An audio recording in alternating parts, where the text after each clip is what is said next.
Hi, Homeworthy. I'm Kate Smith, and this is Habibi. Welcome to our house in Connecticut. Come on in.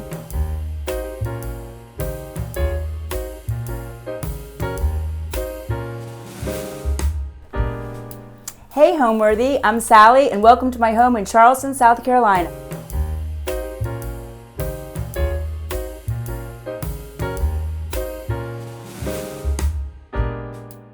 Hey Homeworthy, I'm Tori. Welcome to my home in Montgomery. Come on in.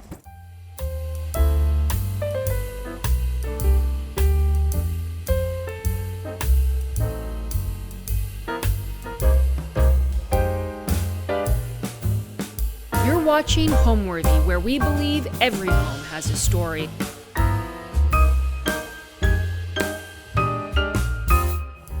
Today we're in Connecticut visiting interior designer Kate Smith at her 1858 Greek Revival home in the heart of the historic village of Farmington. After more than a decade in New York, including a formative chapter at Tory Burch, Kate returned to her Connecticut roots to raise her family, drawn back by community, charm, and a love of old homes. Originally built in 1858 and reimagined in the 1920s, the home is rich with architectural detail, from beautifully preserved millwork to grand fireplaces. This room was something we really fell in love with when we first saw the house, mostly because of the massive fireplace that's in here. I know people love gas fireplaces, but I have to say I'm a New England girl at heart, and I am a sucker for a wood-burning fireplace. And one of the things I think is so remarkable is just truly the scale of it. So just to give you a little reference point here, but I love all the architectural details here. I really just wanted to keep this room a little bit cleaner and more simple so that we could focus on the architecture itself, because I think it is so special and so phenomenal. Kate's style is rooted in tradition but energized with bold color, layered pattern, and pieces collected over time. Paris flea market finds, vintage treasures, and meaningful heirlooms, all living alongside custom upholstery and playful prints. Designed for real life with kids, dogs, and frequent dinner parties, every room strikes a balance between polished and personal, refined but never too serious. You're watching Homeworthy, where we believe every home has a story. Hi, I'm Kate Smith. I'm an interior designer, and welcome to my home in Farmington, Connecticut. We moved into this home in 2021. I actually originally grew up the next town over in West Hartford, Connecticut. And as a teenager, I swore I would leave this area and move to New York and never look back. And that's exactly what I did when I was younger. And turns out 2 kids later, it's really nice to move back to your hometown and have family close by. And we've been so fortunate to find just the most welcoming community ever here. What initially drew me to this house is all of the charm to the architecture. We live in the historic district of Farmington in a really small, quaint village, and I love old homes. I just think there's nothing quite like the charm and quirk that you get with an older property. The thing about this home was that while many things were done originally, a lot of renovations had taken place throughout the various decades that their homeowners lived here. So the kitchen had been done in the 1990s and really needed to be completely gutted to both make sense with the architecture of the house and then also for functionality and for use with our young family. Welcome to my foyer. This is a really collected space where we have some cherished pieces of artwork. It's really the heart of the home. So many rooms come off of this, so we're constantly hustling and bustling walking throughout it. It's also the location of a lot of late night dance parties, either with my children or if dinner parties get a little raucous, this is where we end up for dance parties later on in the evening. But really the space, what feels so special to me is a lot of the artwork that we've brought in. It's a perfect place to showcase this. Starting here, this is actually a painting of the Hillstead Museum. And as I said, I adore our neighborhood. And one of the things I love most about it is that we back up to a phenomenal museum. The Hillstead is a bucolic property, and it's actually a historic home as well with one of the most amazing Impressionist art collections. So we feel so grateful to have that there. It has 2 of Monet's haystacks, which is one of the only museums, I believe, that in the country that has 2 of them. And so last year, a really fun thing that they did on property was building real life life haystacks on the grounds themselves. This painting was done by a wonderful artist, Christian Brecknoff, and it was capturing what it looked like when we had the haystacks on the property and then the house itself. I love the movement in it. I love the color in it. I love how it brings out all of the yellows in this space. And some fun pops of green as well. So I feel really grateful to have a piece of Christian's hanging in our home and just adore it. It makes me happy every day when I walk into the house. Then moving on to some other collected pieces that we have. I have all of my children's pictures here, but what I really love in this space is this vintage Goyard trunk. This is something that I collected in Old Saybrook at an antique fair. It was something sort of a hidden treasure. I was so happy when I found it. It's been worn and torn over the years, but you can see the original initials, and I actually have all of the travel paperwork from the original owner of the trunk. So I love thinking about like the adventures and where this has been and how it's ended up here, and just brings a lot of patina, a lot of character, and a lot of wear to the space. Also have a beautiful prayer rug hung here. I'm a huge believer in having original art in a home, and it doesn't always have to mean having paintings. It can be framing something that is really special or important in different ways. And this piece actually belonged to my husband's father. It was something that he was gifted when traveling in business in the 80s. And so it's a wonderful piece to have in our home and to have all those fond memories with us. One thing I love in a home is bringing in vintage pieces. I never want a home to feel too brand new, especially a home of this era.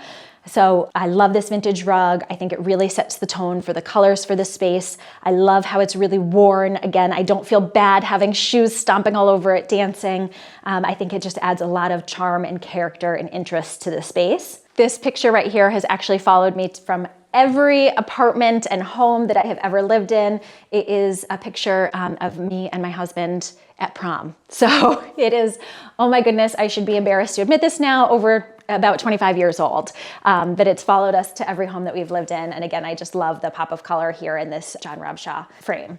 Love to bring in fresh flowers whenever I can. I think it really adds a lot of detail and depth to a space. Some more artwork here. I just adore the colors. This is an Eleanor Scott Davis piece, and she does some beautiful abstract landscapes, but I really love the scenery of this one. It just feels like a dinner party scene where everything just got set out beautifully and the colors come to life for me. So again, felt such a natural piece to be set in here into our foyer. And then you'll notice throughout the home as we go through, I have a ton of convex mirrors, witch's eyes as they're referred to from others as well. And I just think they add a lot of interest. And again, that like quirk and fun that I like to bring into a home.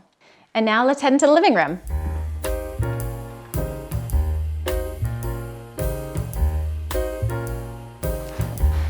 Welcome to my living room. So the inspiration for the color palette of this room actually stemmed from this beautiful Gracie panel that we have hanging here. It was a piece that I had purchased years before we bought this house, and I had stashed away. And the moment I saw this living room, I knew it had to go in here and it had to set the color palette for the rest of the space. So I really pulled out a lot of blues and greens and then some fun pops of color as well with this beautiful purple and more ochre color as well. So I love all of the fine details on this. I'm amazed by the craftsmanship that goes into hand painting each of these various elements. I think it's so impressive, and I think it's lost art in this day and age that we don't necessarily appreciate all of the craftsmanship that goes into things. So I adore this piece, and it really set the tone for the rest of the space. As I mentioned, I love to entertain. This is a huge entertaining zone for us as well. We're always having guests come in here. So I keep a bar cart set pretty much at all times, so that if someone decides to pop in for a quick drink in the evenings, we're ready to go. And I think that it keeps the fun vibes going here. I keep some fresh flowers from our garden. These are they grow in our formal garden throughout the springtime. It's a Russian sage. I trim them, they dry out beautifully, and I keep this here all year round. I really love incorporating different textures into a space as well. So while a lot of the home has some more polished finishes, I love bringing in natural woods and wickers. I think that it just adds such an interesting element. And I love the sweeps detail of this skirted look as well. This room definitely tends to have a slightly more feminine feel than some of the rest of the house, and so I love matching that to the skirted detail there. I'm certainly never one to shy away from prints and patterns, and so that is something that takes a front stage in this room here. I love these Schumacher arborvitae print chairs.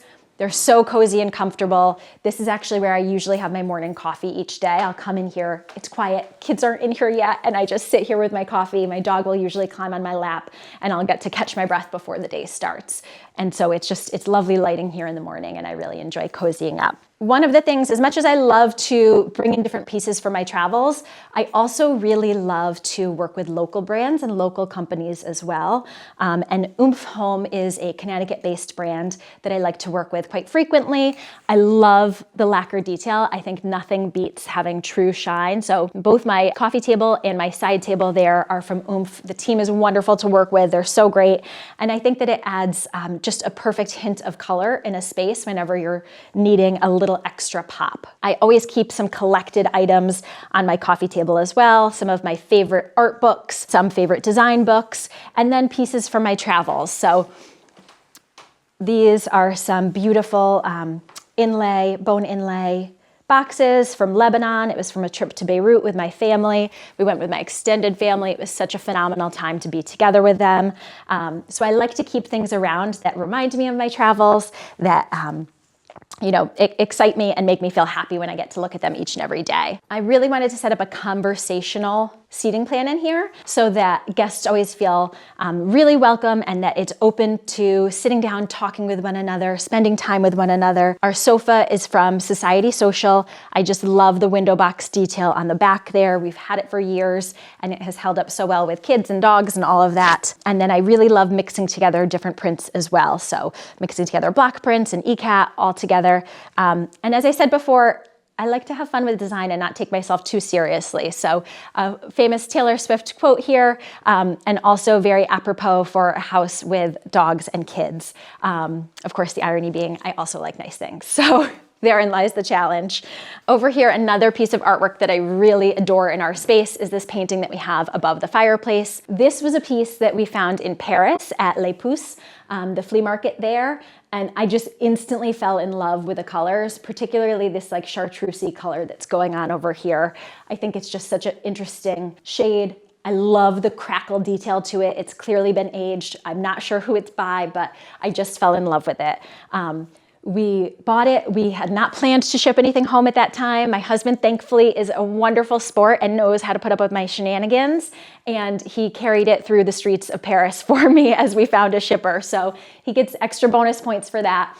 And it makes me happy every time I look at it. And I just love the pop of color that it brings in to this space, getting those bold pinks and purples and the chartreuse as well. We have so many new pieces in the space, but I love having some antique pieces as well. I think it's all about layering and all about that balance between them. So we're very lucky that we have a piano that was in my husband's family since the 1920s. I have zero musical talent myself, very sadly, but luckily my children did get some. So they are the ones always having piano lessons in here and practicing. And I'm very grateful to have their skills. Otherwise, it would be a useless piano for me. And then again, bringing in other antiques like this secretary desk here. I like to have a little bit of tension in a space, so I never want anything to feel too old or too new. So we have an antique piece here, and then we have some abstract pieces by Casey Hughes. I love the juxtaposition and the tension that builds between those. I think it makes a space feel more interesting, and it doesn't date a space to have the mix between the two. I am attempting to have a green thumb. After many years of living in the city, I sadly don't have one by nature, but this room thankfully gets great natural light. And so I'm very grateful to be able to grow a few things in here and then quickly and quietly replace them before they die and move on to the next batch. But at least I can pretend that I have a green thumb in here. Again, having juxtaposition between some older pieces and some newer pieces. I love the wicker detail on these chairs, and then these antique plates that bring in just a pop of color, some interest, getting the yellow in here. While I like having a set color palette as the main tone, I think it's always important to bring in a few unexpected colors, a few things that just add an element of interest. My personal design style is really rooted in traditional design. I love to pay respect to classics while infusing it with fresh life and modern twists as well. I think it's never too good to be too serious about how you design a home. I like to have fun with it. I like to be a little bit playful and whimsical. My home is very color-driven and print-driven and very reflective of my personality. I like to take bold choices while at the same time being respectful to the historic nature of the home. I actually started my career in New York City in the fashion industry, where I worked for over a decade. The majority of that time was at Tory Burch, which was a wonderful learning experience. I started when the company was so very small, and we grew exponentially throughout my tenure there. And it was a really wonderful opportunity to get hands-on experience in so many different areas. While I was there, I started working with the store planning teams for our various retail partners, and we'd put together sort of shop-in-shop environments. So I got to work with different architects and different team members on creating these retail spaces. I fell in love with interior design at that moment and decided it was more of a passion project at that time. So I started doing smaller projects for friends and family, and it really grew and exploded from there.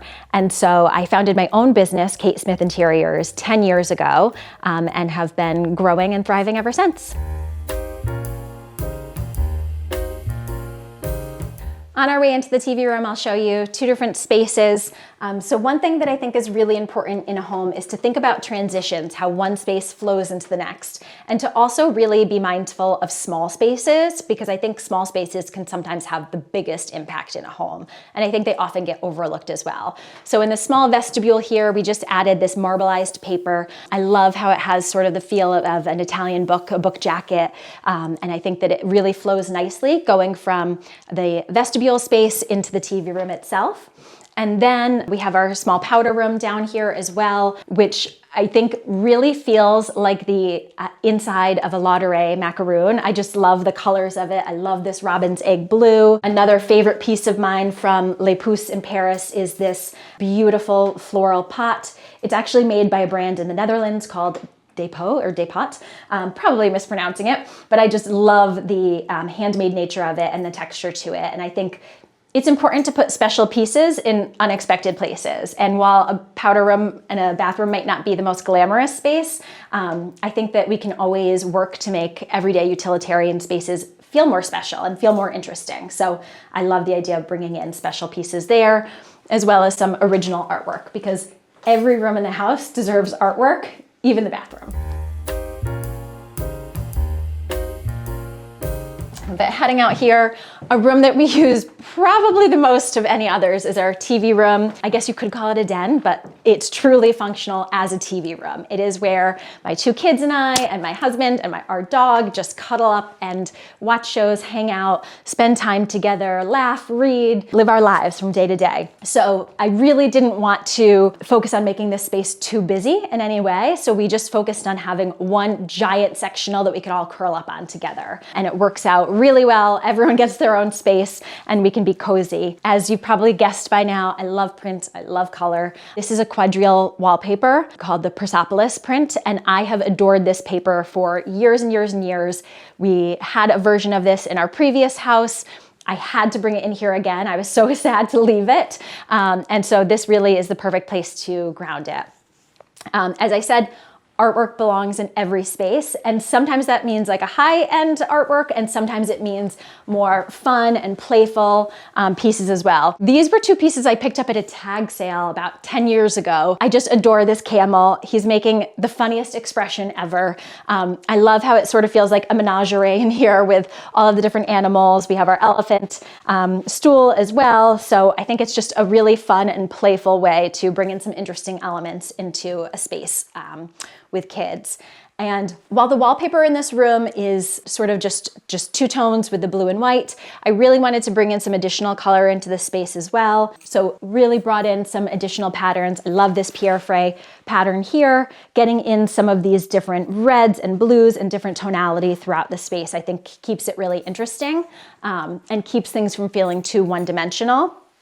And of course, always bringing in pops of color with plants as well. Still working on that green thumb. We'll see. And then back here, again, interesting pieces from different travels. This was actually my mother-in-law's that we got, but I love the detail to it, to the brass lamp there. And then my ever-growing book collection, which I think I am constantly collecting coffee table books and reading through them. And it's just a great way to add texture to a space, to add color to a space, and then also to see more of the world. My son, he's so cute, who's in 3rd grade right now, he will always tell me, Mom, books can be either doors or windows. They can either reflect back or take you into a new place. And so I love that take on it, and I love getting to see the world through different books. The constant debate in design is whether to hide the TV or not. And some people are firm believers one way or another. For me, it's really a space-by-space decision that I make. There's plenty of rooms that will work on really creative solutions for hiding it. Because this room is focused on being a TV room, I'm perfectly fine with it being out. I always want to ground a TV in a space. I hate when there's just a floating box and there's nothing underneath it. That drives me bonkers. So a really beautiful grass cloth piece here from Villa and Home that really grounds the space. And so this room is really a very livable space. We spend so much time in here. It's right off of our library, which is where we have another fireplace as well. So we're constantly in the wintertime when it's cold, closing the doors between these two spaces, putting on a roaring fire, and living between these two rooms and staying cozy. I really feel the most inspired by all of my different travels. I love to explore, I love to go to new places, and I love to pull in different pieces from all of the cultures that I visit. I think that there's nothing more inspirational than getting on an airplane and waking up in a totally new destination. So a lot of the things in my home have been found and collected over the years on different places throughout our travels, as well as curated to work around that for the style and period of our home as well. Entertaining is a huge driving force of this home. I love to host holidays. I love to host dinner parties. I love to have a full house. Nothing gives me more joy. When we first found this house, it was in January 2021, when the world was still recovering from lockdown. Everyone was starved for attention and for human connection. And so the moment we saw this house and realized how perfect it was for entertaining, I just instantly wanted to grab it because I was so craving human connection. And my favorite thing about this home is when it's filled with our friends and family. And we're really fortunate we're able to do that quite often. Our house is a Greek Revival style. It was originally built in 1858, but what's really unique about the property is it underwent an entire renovation in the 1920s. The family at the time brought in architect Eric Rossiter, and it actually changed the entire structure of the house altogether. So we have a couple of quirks that have left over from that. You'll notice we have 2 front doors as we're walking through, but the entire style of the house changed to Greek Revival at that point. So there isn't a lot that's left around from the original 1858 style, but besides the footprint itself.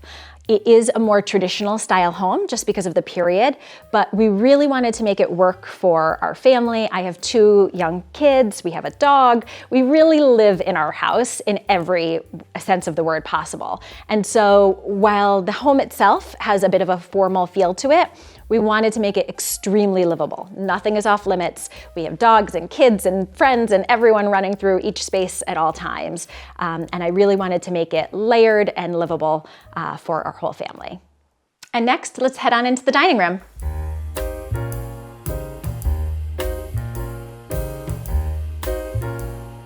So as I mentioned before, I adore entertaining. I love having dinner parties and hosting holidays, and this is a huge hub for that. This room was something we really fell in love with when we first saw the house, mostly because of the massive fireplace that's in here. I know people love gas fireplaces, but I have to say I'm a New England girl at heart, and I am a sucker for a wood-burning fireplace.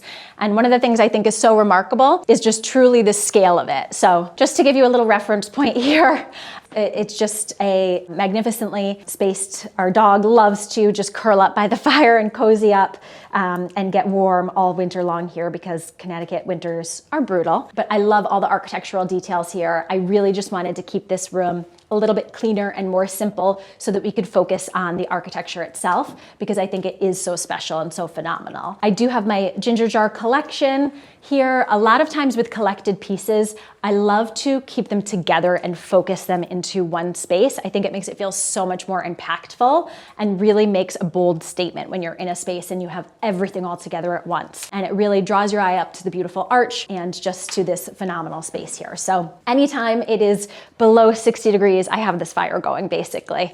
It's something that we have going all year round. So I love that. We have a giant dining room table here, extra wide. We love to pack in guests whenever we're entertaining. This tablecloth is by a London-based brand, Summerhill and Bishop. I just adore the details to it and the different colors. And this is something we're able to swap out throughout the year and give different feels and different interest as the year goes on. And then, of course, florals always being important. One thing that I love, even when I don't have florals in season, are these candlesticks here. They're a white plaster detail with all of the floral looks so that even when we don't have fresh flowers, it still feels like we have fresh flowers all year round. And so they are a constant on our table as well.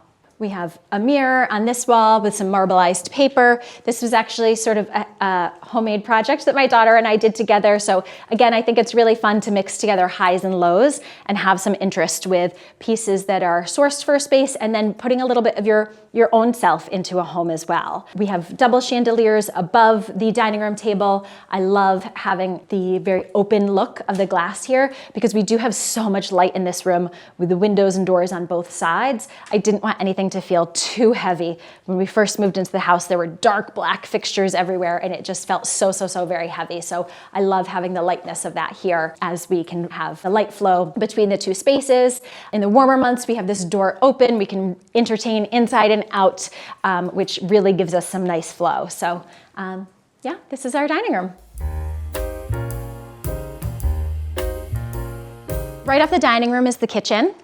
And it has sort of a unique footprint. And when we renovated this space, we took everything down to the studs, but we decided to keep the footprint of the space itself. One of the reasons being, as I mentioned, we live in the historic district. There's a lot of red tape around extending the size of the house out and changing any of the architectural details with the windows. So we had a few built-in constraints, but I think sometimes when you're constrained in a space, it forces you to be more creative. And I love the solutions that you can come up with when you're in that situation. And I think this kitchen is a perfect example of that. So what we did was we really created 3 zones to the whole space. One being mainly for cooking, tends to be my domain. I love to cook. One being mainly for cleaning. That's my husband's domain. I would happily never wash a dish in my entire life. And then one being where we come together and eat and enjoy things as a family. Because this part of the kitchen is right off the dining room, I wanted to make sure we had a ton of entertaining things at our fingertips at all times. I love the brass detail that we have here. It's an Armach Matan screen detail. And this is where we keep all of our glassware so that we can very easily, while entertaining, grab a glass of wine, pour one for the host, pour one for our guests, and entertain off of this space here. So this is our main cleaning zone, so to speak. One thing that I think is really important when looking into redesigning a kitchen is making sure that you're keeping in mind all of your functional needs for the space, because of course you want it to look beautiful, but it needs to function for your life as well. And because I love to have a full house, having 2 dishwashers is one of the most important things that we've decided. So we can always keep things running. We have one here and one here. And between kids and guests and everything, I think that it is a really necessary feature to have in a space. I wanted to keep classic white cabinetry throughout the space, but I think a lot of times when you are dealing with a white kitchen, it can sometimes feel very sterile. And I certainly did not want that feel in this house.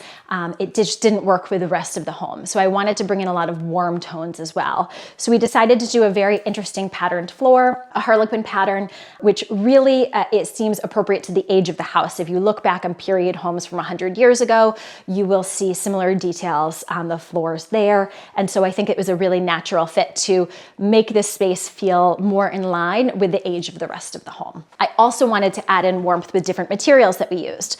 So while having marble countertops in the perimeter of the kitchen was a great choice for us, I love the warmth of wood, and I think nothing compares to it. So I really wanted a walnut countertop for our island here. I just think I love the warmth of it. I love a natural wood grain. I think it adds such an interesting element to a space, and it adds a lot of detail to it. So this was an important sticking point for me, and I just love how the walnut looks in this space. Another way that I really wanted to make the space feel more interesting than just a classic white kitchen was to bring in some color as well. So this was actually the first item that I picked out for the kitchen. It's the La Cornue range, and I adore this color. It's sort of a periwinkle blue, and I think it's just such a classic. I love how the brass is patinaed on each of the different pieces. And I have to say, it's a real workhorse. I do truly love to cook, and we have hosted, usually for holidays, we'll have 30 guests in the house, and it works so well at turning out huge meals. So it's been a great workhorse here that I absolutely adore. I kept the backsplash a little bit more simple, going with more of a classic tile, but I love this pearlescence finish. The way that it shines in different lights is so interesting and really shows off the texture and shows different colors in different lights throughout the day. So I think even though it's simple in nature, it evolves and adds depth and texture in a really understated way. As I mentioned before, I love working with local Connecticut brands. Dunes and Duchess is another brand that I adore, and they made these gorgeous turned sconces here. I love their woodwork. Again, there's nothing like bringing in some warmth and some natural elements. And then for the hood, I really wanted something that could balance off what a powerful force the range was, but without competing with it. And so I worked with Coppersmith on creating and designing this hood here in this more matte brass, and I just adore how it feels scale-wise to the range without competing with it in any way, shape, or form. One of the most important things for this space was building in a lot of functional storage as well, and so we have some hidden spaces here, bringing more walnut in as well, and then giving us easy access to our day-to-day appliances that we use on a regular basis, getting them off the counters, out of the way, but still super functional and able to grab them at a moment's notice. My cookbook collection, Ina Garden would be my spiritual leader if she would agree to be. I adore her so much. These are probably the cookbooks that I turn to time and time again. But just a great collection here of my go-to recipes. And again, it's a used space. It's something that we're using each and every day. And so wanting to make sure that I can grab each of the pieces that are important to me. In addition to having the sort of cleaning station over there, I needed to have a sink in our cooking zone over here. Instead of just doing a prep sink, I wanted a slightly larger prep sink in this. And that has worked so functionally for me, because when we're entertaining, I can sort of be in this zone, block everyone else off onto that side, and it's a really great use of the space. I wanted to hide the more modern looking appliances. Again, wanted this to fit with the age of the house and feel more age appropriate, and so we did do panel covered appliances for the things that would be more modern. So functional, so great to have these giant panels here, but also great to hide them away. And then going into the third and final zone, our breakfast nook. And we've got a little sleeping guy. I think Habibi has been following us around this entire tour. This is his favorite zone to spend time in. He is on this banquette each and every day, hence why the blanket is down. This blanket lives here now because this has become a dog banquette. But it is his favorite space. I love how cozy and tight this space feels when we come together as a family at nighttime to eat in here. This is really our go-to spot. As I mentioned before, I really love juxtaposition between some different style pieces. So the wallpaper in this room is by Lee Joffa, and I adore the floral motif, getting this tree of life detail, and then wanted to bring in some more modern abstract art as well. This is by a local Connecticut artist, Linda Coletta, and I just love how it brings out the blues and the deep colors while feeling very different with the more brushstroke feel versus the more traditional wallpaper detail here. Lighting is like the jewelry of any space, so always very important. I love this visual comfort light here, and just the perfect little diminutive size for our small table. And then, as I mentioned before, I like to keep collections together, and this was actually the only piece of the original kitchen that we kept. It was not part of the 90s renovation, and so we fixed it up to match the rest of the kitchen, but I really wanted to keep this hutch here, this original hutch. And inside it, I keep all of my cabbageware, which we're using really all spring and summer long. And I love just having it at an easy arm's reach. I feel like it's both artwork and practical at the same time. So really special to have easy access to that as well. What I love most about this home is actually a bit of a surprise when we moved here. I love the community that we're in so very much. We are surrounded by the best friends and neighbors. I really just feel like we lucked out beyond belief finding our little village here in the actual Farmington village. Now let's head upstairs to the primary bedroom.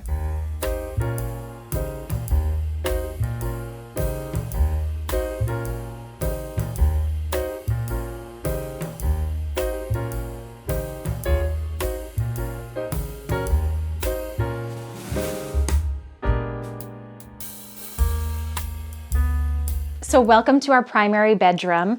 If any of you are from the MTV Cribs era, you know what I'm fighting the urge to say right now, but I will restrain myself. This bedroom here, I wanted to feel very serene and very relaxed, and to me, print and pattern is serene and relaxed, so we brought in a lot of interesting prints into this space. It also feels a little bit more feminine and calming, and I just adore being cozied up in here. The most important pattern that we brought into the space is on these bed panels.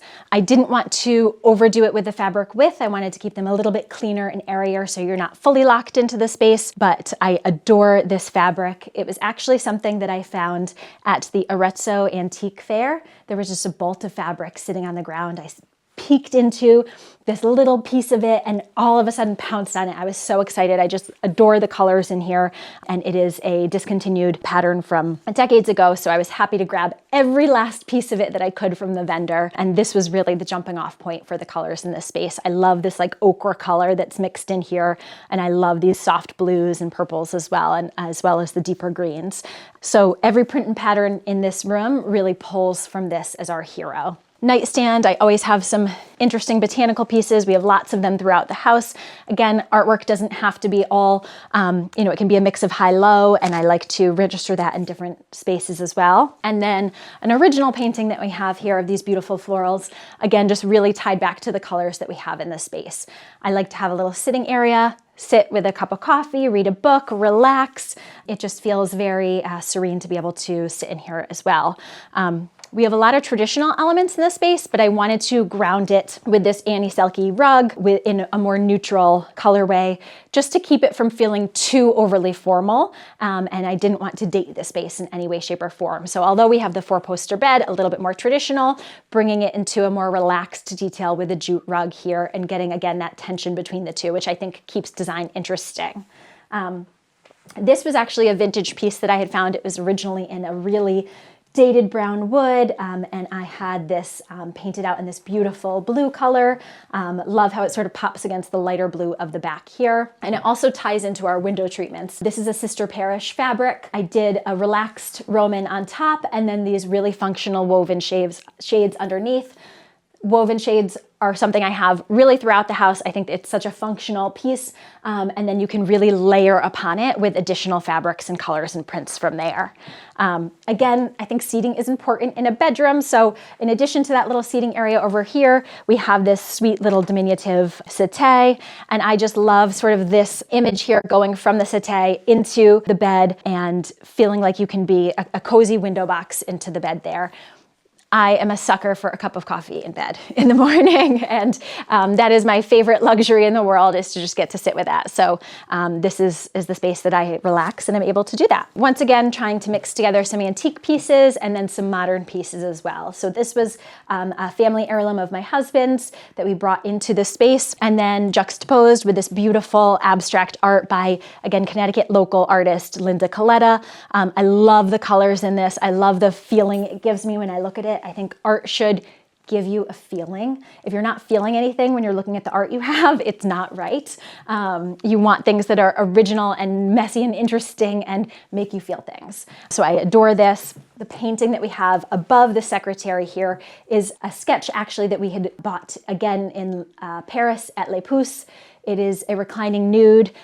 My daughter, when she was younger and we first brought it home, was appalled that we had a nude woman in our room. She would refer to it as our nudie, and it felt like we had Hustler magazines all over the place, is how she referenced it. So I think it's quite tasteful, but I guess when you're a child, not always. Some great floral details here with this paper flower. So as much as I love to bring fresh flowers into a space, making sure that it always feels like you have flowers all year round as well. So this is by The Green Vase. And then again, my collection of books just always continuing to grow. What I love about this house is that we have a window seat that overlooks the portico of our front house. Again, mixing together patterns, really not necessarily that they feel together, but it all works when you look at them combined. So I love having the interesting element of the block print on the window seat. And then again, this beautiful sister parish fabric on the windows. And this bedroom leads directly into our dressing room. As I mentioned, living in New York City for so many years, one of the things I fell in love with in this house was storage, because it was utterly lacking for us for my entire early adulthood life, living from apartment to apartment. And so the idea of having a dressing room and having proper storage for all of our clothing just felt spectacular. So I love that it flows into the space. The space is still light and bright and airy like the rest of the room. And I think that it's a fun way to bring in some additional personal items. So I love the leopard carpet that we have here. Actually, my shoes are sort of camouflaging into them right now. And then some more personal pieces as well. So a print that we had gotten in Paris, a picture of my husband and I when I first found out I was pregnant with my daughter 11 years ago, and then some original artwork that we found as well. This chair I love. I actually had it in a show house a couple months ago. It's by Charleston, England, by Louise Rowe. I just think this daisy detail on the chair is just so absolutely gorgeous. And then my daughter very sweetly gifted me this pillow, my Luke's pillow. I'm not sure if any of you are Gilmore Girls fans, but as a Connecticut native, it's close and dear to my heart. So it always makes me smile every time I look at that. And again, don't take yourself too seriously. It's fun to have those sentimental pieces from family members mixed in. In addition to the closet space, I love this wardrobe here. It was a vintage piece that I found years ago and has followed me from house to house. Brought in some of my own block print fabric to line the window panes with, and I just think that it's a really interesting way to bring some florals in with the leopard and really show a lot of personality in the space. So love having storage, love having all of the built-in space, and that's my dressing room. Home to me means being with friends and family. There's nothing I love more than snuggling up on the sofa at the end of a long week with my kids, popping some popcorn, putting on a movie, and just being together. And I really wanted to create a space where we all feel comfortable doing that. Thanks so much for coming to tour my home with me, Homeworthy. This was great, but I've got to take this guy for a walk, so you guys have got to leave. Bye.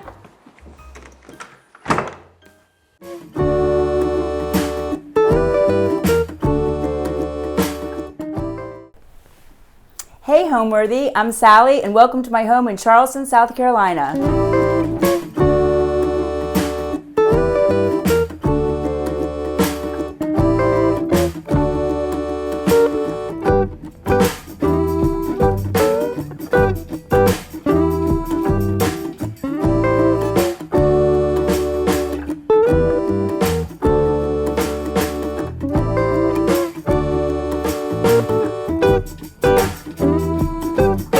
You're watching Homeworthy, where we believe every home has a story. Hi, my name is Sally Bennett. I'm the owner and creator of Mirth Studio, and we're here at our farm. During COVID, we were all sort of crammed up in our house not far from here in Riverland Terrace, and we decided that we might want to change, and we were actually looking for waterfront, thinking that might be a fun change. And so we drove out here to look at a house that was on the market, and then we were driving back and my husband said, "Oh my God, that's the house." And I said, "What are you talking about?" And he said, "That's the one. It's a beautiful lot. It's 15 acres and has gorgeous trees and it has a really tiny house on it." I said, but that's not what we're looking for, 15 acres with a tiny house." And then I said, "But you know what, why don't you just back up? I just would like to see it." So we backed up and we peered over the fence and I was like blown away by the alley of oaks and just the whole exterior. I guess, we moved in here with the idea, I told my husband, I said, there's no way I can live in a 2-bedroom house. There's 5 of us in the family. It has 1 closet. This isn't going to work. But the property was so beautiful. He said, why don't we build? And I was sort of promised a dream house. So we started that process. We actually got as far as hiring an engineer, and I was helping with the plans. And one day, we just decided that we didn't have the heart for it. We didn't really want to build a giant house and be out here forever.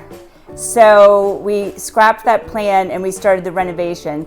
And so what we've done is we've added on, this is our sunroom. This used to be just a patio. So we added on this, and because we desperately needed closet space. So this was able to give us 2 closets. And then we just kept going and going and going. So when we first bought the house, one of the things that we liked about it is it had a working farm on the property. They were growing hemp. There's a barn it was basically just like a metal box that had no electricity, no windows. But we thought, oh, that's great. Let's let the hemp farmers stay and then they'll pay us rent. Well, that really never happened. Never really panned out. So then we took over the barn and I created the best studio ever. And I loved my studio until we decided that we also needed to have a rental unit. So you'll see, we've turned it into basically a 3-bedroom home down there.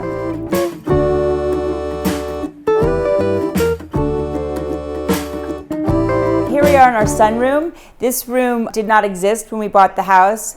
We actually added on, so the doors were kind of right there where the kitchen starts, and then there's just a small patio. But we needed some much needed closet space, so we figured we put these closets in, and then another closet as well, and pushed everything out towards the backyard. So we reused the same doors and we just pushed them out onto the patio here.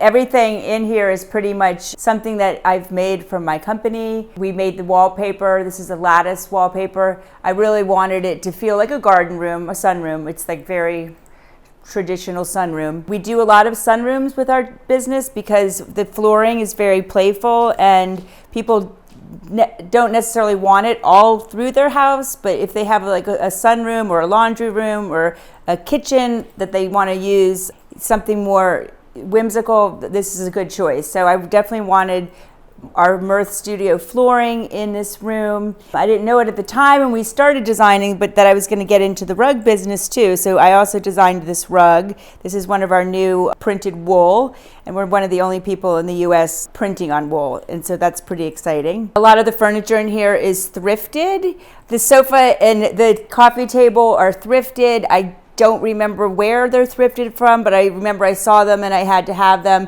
I absolutely love them, and they remind me of something that Celery Kemble would put in one of her spaces, and it's one of my favorite pieces I have. And then we reupholstered the cushions. They were not suitable. I love vintage rattan, so we found these chairs that kind of fit there perfectly. But these have a funny story because I saw them, my daughter sent them to me. She had found them on Facebook Marketplace, and I thought she sent them to me because I designed the fabric.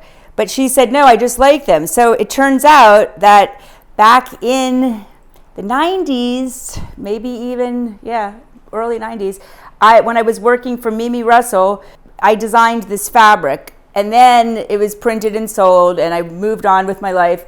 And then ended up buying these from somebody that's just a mile away from here. And she had them in her dorm room. And so I thought that was really crazy that I actually ended up with the same chairs that I designed the fabric. And the chandelier is kind of fun. I love vintage toll, and I hand painted all those lampshades. They each have a different bug on them. I think that was probably a suggestion again of my daughter, who comes up with really great ideas and says, hey mom, will you do this? Sometimes I wish that I didn't. It takes a long time, but they're pretty special.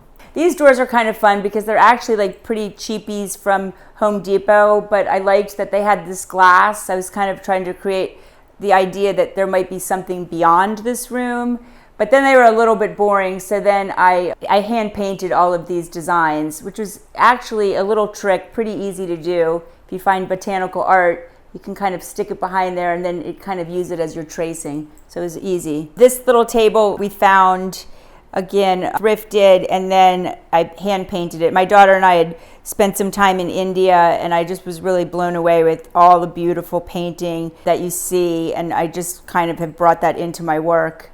The other fun thing that we are selling at Mirth Studio are our valances and cornices. So that little striped awning that sort of gives you the feel of indoor-outdoor or kind of a circus feel. That's something that we're making. They're made out of PVC, and then you can get them decorated in any color.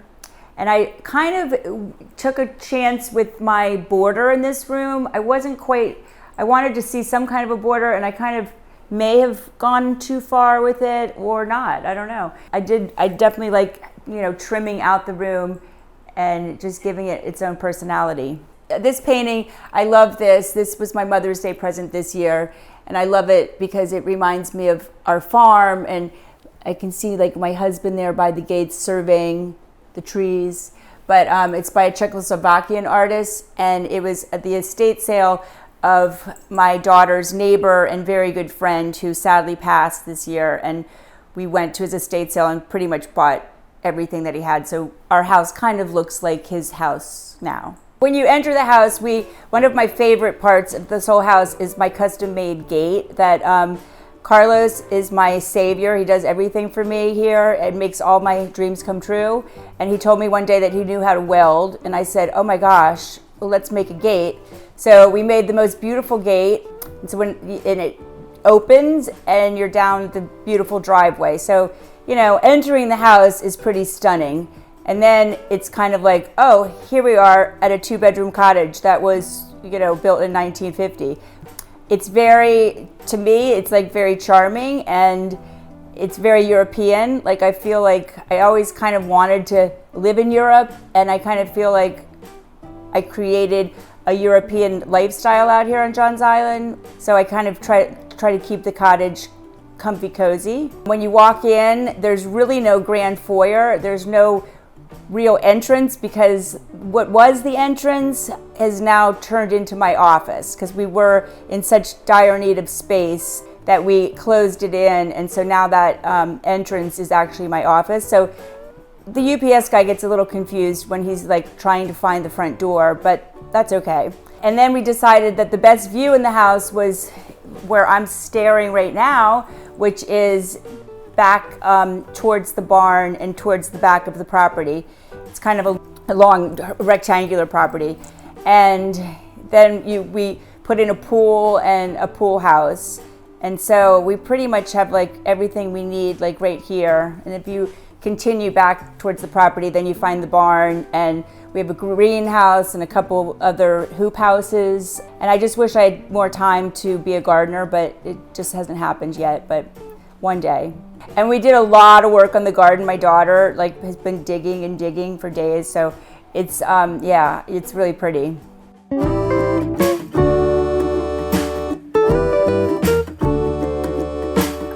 So right off the sunroom is the kitchen. The kitchen has gone through a lot of transformations lately. Recently, I decided after I had done a lot of the decorative work in this house that a white Home Depot shaker kitchen just wasn't working for me. So we made these really cool decals. So these are actually made out of vinyl, and so it's washable, and this is the same material that we use we make flooring decals, so it's very durable. And I hand painted the original design for these little borders. So customers can buy them with the borders, they don't have to have the borders. I kind of tend to go more is better, so I went with the borders. I really love it. This was just a new thing that we did. Then I had to faux marble all the countertops. So those are actually they're still waiting for their epoxy. This is a new one for me, trying to do countertops, but hopefully it's gonna last. And then this is our tile that we make at Mirth Studio. These are ceramic wall tiles that we put there. We added this bar because, like I said, the house ended here. We also added this island, which was a must-have. I just have to have an island in a kitchen. Because the kitchen ended right here, there was really no room until we had built out the sunroom. So this gives us additional storage. We have a wine fridge. We've added some lampshades to the chandelier. This is also my tile on this bar area. Some art that my daughter and I got in Morocco when we visited a couple years ago. I absolutely love these lampshades. They're the coolest thing. It's actually like cut into the fabric. And I borrowed them from Ella, and she might not get them back because they're really perfect and they really make this room special. So when we moved in, I think I may have mentioned already, these terrible gray floors that were here, very 2000 gray, dark gray. And so I really couldn't live with them. One thing I've learned that in manufacturing, you have a lot of trial and error, so and it can be very expensive. We would do a whole print run and then look at it and wow, that wasn't right. So here you ended up with a lot of old flooring that you really couldn't use for a customer. So I've had to find ways to use it myself. So we actually painted this. These are our original planks, and so we painted it, and we loved the stripe, and it was easy to paint. So it's a kind of a tone on tone, and I'm pretty happy with the way that these came out. I studied painting, and then I moved to New York City, like a lot of starving artists do. And then I was fortunate enough to work for an interior designer that also was developing a fabric collection. So I learned how to design fabrics, which was like the old-fashioned way, using tracing paper. I also was introduced to decorative painting, which was something I didn't really know much about. And I flipped over it because it was like my two favorite things, interior design and painting. I started my own company eventually doing decorative painting, and it was pretty fun, and I got to travel a lot and work in some extremely nice houses in New York City, met some really fancy people, and it was a great job until my children were born, and then you kind of don't really want to smell bad chemicals or get on ladders, so I kind of went back to my fine art for a little while. And then fast forward to Charleston. We moved to Charleston from the New York area, and we bought a house that needed a full renovation, and I really wanted a painted floor like I used to do for my clients in New York. And I didn't want to actually get down on the floor and do that because it's a back-breaking job and it's no fun. So I kind of accidentally invented a product that I still think I'm the only one in the world making. It's a printed floor, so it looks like, originally it was a tile, so I hand paint the originals and then we print them onto the floor, and then they go back to the factory and get a factory finish. So that was sort of, I thought, wow, this is a really good idea, nobody else is doing it. And the next thing I know, I was like making samples, trying to finish the prototype in that house so that I could get the website going, and it really took off. People really liked it, and I've been in business about 11 years. Since then, we've added a million products because I can't stop. So we've added now carpet, we've added rugs, we've added wallpaper, we're starting balances, we have a new line of cork. Any sort of interesting surface, I kind of like to pick things where there's not a lot of competition in the market, even though we do also do wallpaper, and at some point we will do textiles. So that said, this house has sort of served as a prototype for my entire business. So when I invent a product or need something at work, I try to use it first here. So I've experimented here, and vice versa. Sometimes I need something here and I'm like, hey guys, let's make a new product. So I can show you some of those examples of some of those products.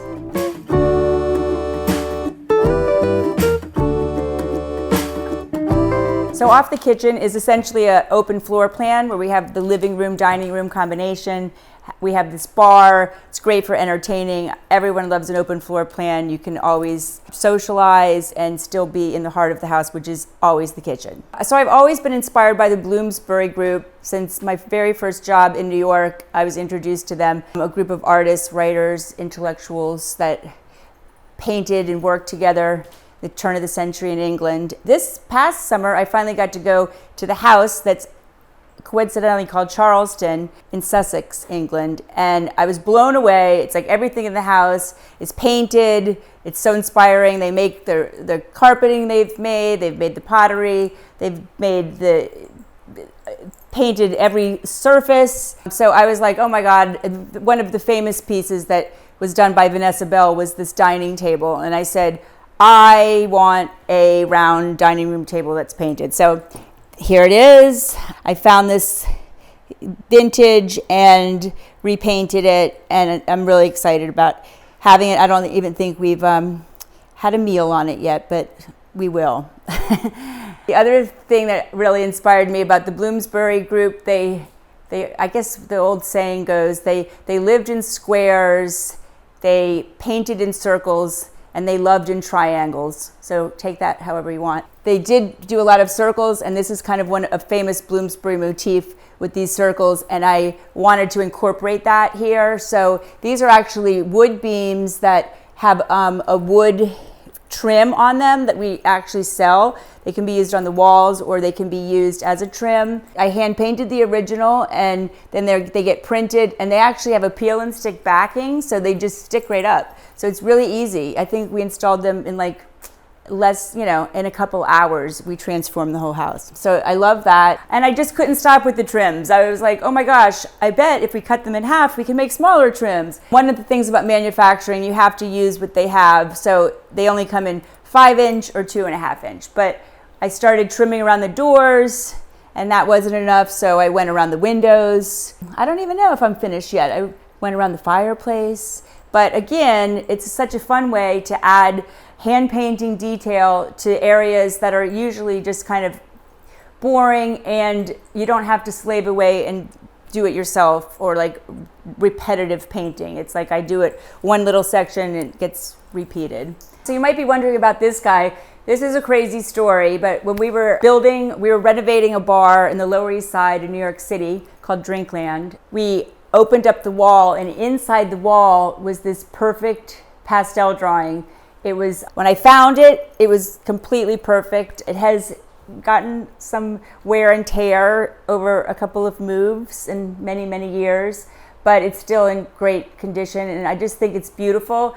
There's no signature. I've called the Historical Society of New York. I don't really have any idea of who it is or what year it's from. I love it, and it's gone to every house with us. It always gets a very prominent space.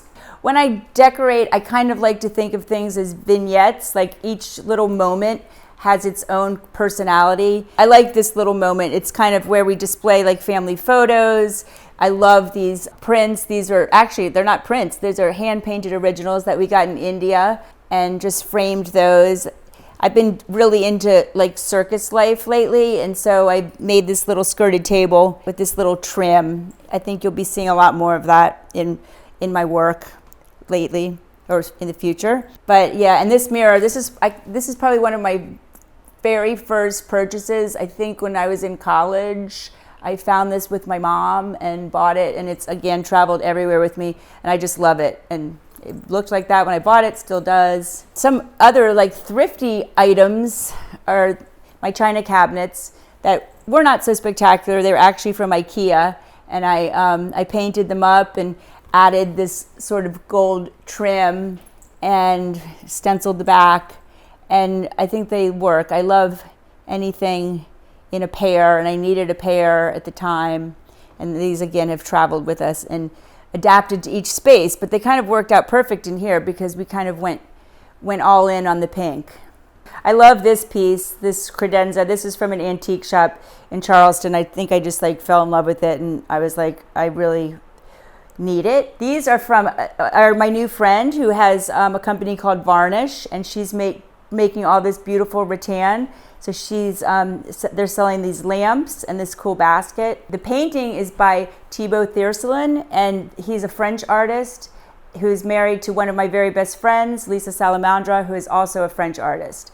And they have a fabulous life in France, and they paint every day, and I'm kind of jealous. It is kind of funny with homes because we had a mid-century 1956 flat roof modern when we lived in Connecticut. That was such a cool house. And it really called for mid-century modern furniture, so we had a lot of it, and a lot of it we still have. So the chandelier was back from our time on Tobacco Road. So I love mixing that in with other things. I don't really try to follow any particular period. I just kind of gravitate towards things that I like. So that is an original Sputnik lamp. These chairs are also Chinese Chippendale that I think we ended up painting, and I am really a big fan of Chippendale anything. I love vintage rattan. These are just some sweet vintage rattan chairs we got, and then these are some rattan bar stools, and we just added a little fun. I felt like I needed to bring some red into the room. I know that like Matisse once said that every room needs a little bit of red, or every painting needs a little bit of red, and I kind of believe that. The sofa was one of the first purchases I ever bought in our old house. It actually was bought before we closed on the house, if I recall. And we built a window to fit it perfectly, but it fits in very nice here in front of our gallery wall, which is a collection of different artists that I either are friends of mine. A lot of the work I did myself. I painted the baby shoes are all my kids' shoes. My daughter's piece, my friend Lisa Salamandra, another Lisa painting. That's one of my collages. John Flack is a pretty famous artist now. I went to college with him. And some of my I went for a small bit, I went to school in France and used to paint cows. And again, I'd love to be back doing that one day.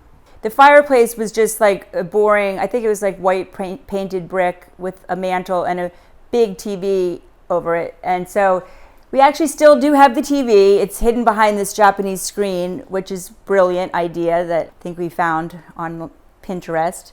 And then again, I used my painted wood panels. Instead of painting the whole fireplace, I was able to just apply these. This is our ceramic tile. This is actually hand painted, a little detail. And then the Moroccan screen just sort of ties it all together. I'm super excited about our new rug collection. These are made in India, hand-loomed killums. So this started out as a painting. So I painted the original, and then I work with my wonderful team at Mirth, who Lauren was able to take my painting and she puts it in a digital format, and then we send it off to India, and they were able to weave it for me. So I got to pick all the colors and really just love how it kind of brings the whole room together. I think my two favorite pieces are the rug and the table. This little pillow was an Amazon find, and then I just did a little stencil on it, which we do a lot of here. We try to we try to reuse and recycle instead of throwing out and buying new. So I'm always looking for little projects that would make everything look special. And circles have sort of been a big theme in this house. I don't know exactly where it started, maybe with the chandelier, then the beams, and then it just seemed like a natural place that we needed to have a plate collection that keeps growing. When I find a plate that I love, it gets added to the wall, and probably the whole wall will be covered in no time. Some of them we actually went to the paint your own pottery place and painted ourselves, and others are from antique stores. Some are gifted, but I really enjoy them, and each one I remember either where I got it or who gave it to me. So to me, it's kind of a little history lesson. And this was my upholstery project that I mentioned earlier. It was a huge undertaking. I'm happy the way it turned out, but it was really more than I needed to do. But I was able to embellish it with Luli Wallace pillows. Luli is an artist that used to live in Charleston that has a wonderful collection of fabrics and textiles. So those are hers. And then I just got a few other pillows to sort of hide the mistakes. Doing decorative painting, you get called upon to do a lot of work in commercial spaces, particularly nightclubs where people are looking to do something kind of wild, something kind of theatrical. And so I did a lot of nightclubs, which sort of led me into actually designing them, which was really, really fun. And through that, I met my husband, who happened to be opening a bar. He had decided to go in on a bar with his roommate while he was in law school using his credit card, so luckily it worked out. But it was pretty fun. And then we started dating, and I think we spent most of our early time shopping for carpet for these nightclubs. And then eventually we joined forces and we opened some of our own. So at one point we had 5, and they were really fun, pretty much like in the 90s in New York City. So it was a good time. One of them, 20,000 square foot. It was the first day that we signed the deal. I also found out that I was pregnant with my first daughter, which was a little bit tricky to be in the nightclub business and be a new mom, but we took 9 months to build it and 9 months to become a mom. Through designing these nightclubs, I think it sort of has defined my personal style a lot, because I do like things that are theatrical, and I don't want a house that just feels like, I don't want anything boring. I just kind of like to have interest, and I like to have, I certainly like comfort, but I think that a little whimsy and a little theatrics goes a long way in designing.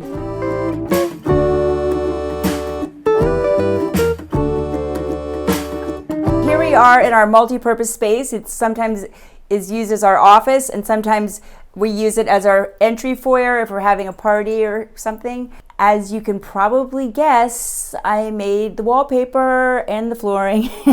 The wallpaper is one of my personal favorites. And then we actually printed the design on the ceiling. So the ceiling is made out of wood, and then we applied the same planks that we've used on the beams and on the trim, and they stick right to the ceiling.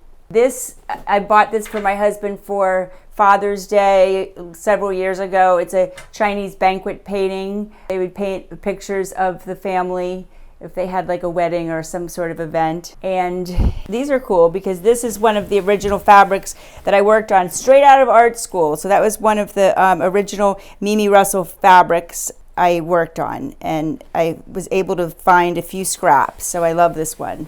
These paintings are from Macau, where my husband works, and we lived for a period of time, and always remind me of our really great times that we had there. And this is one of our floor patterns that we do.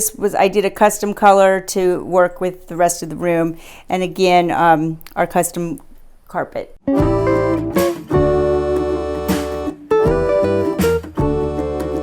Here we are in the primary.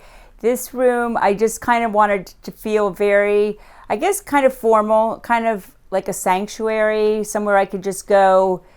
In my perfect world, it would always be clean, kind of feel like a nice hotel. Those were sort of my inspirations. But we did some unique things. We used our trims again. I put them on the ceiling, and then instead of a crown molding, added there. This is wallpaper that we sell. This is by my collection with York Wallpaper, which is the largest wallpaper company in the world. My gallery wall also it's like a little bit of a shrine for my father, one of his favorite poems and his photos that we miss him. This bed is kind of fun. I've had it forever, but it just wasn't working for me, being just a plain bed. So I created, these are actually the same kind of decals that we used in the kitchen. So I hand painted the original and then printed them out, and they stick right on, and you would never know that it's not a very old antique. I like little fun things like that. And I love how the balance is, that is actually a window back there, and the window is not centered in the room. I have to kind of keep the curtains shut. I can open them, but it's a little bit, it tricks the eye to making you believe that it's centered. One of my favorite things is a painting that I actually found in the trash. It was just sitting there in a pile of trash on the side of the road, and I thought, who in the world would ever throw that away? But it's really found a new life and is very appreciated living in my room. And then I have some art school paintings that I did, and my mom's baby picture, my mother-in-law's debutante picture, some of my favorites. I love these. I don't even know exactly what they are. I think it's probably the first thing my husband and I bought when we had our first home at ABC Carpet and Home. Their outlet, Brooklyn.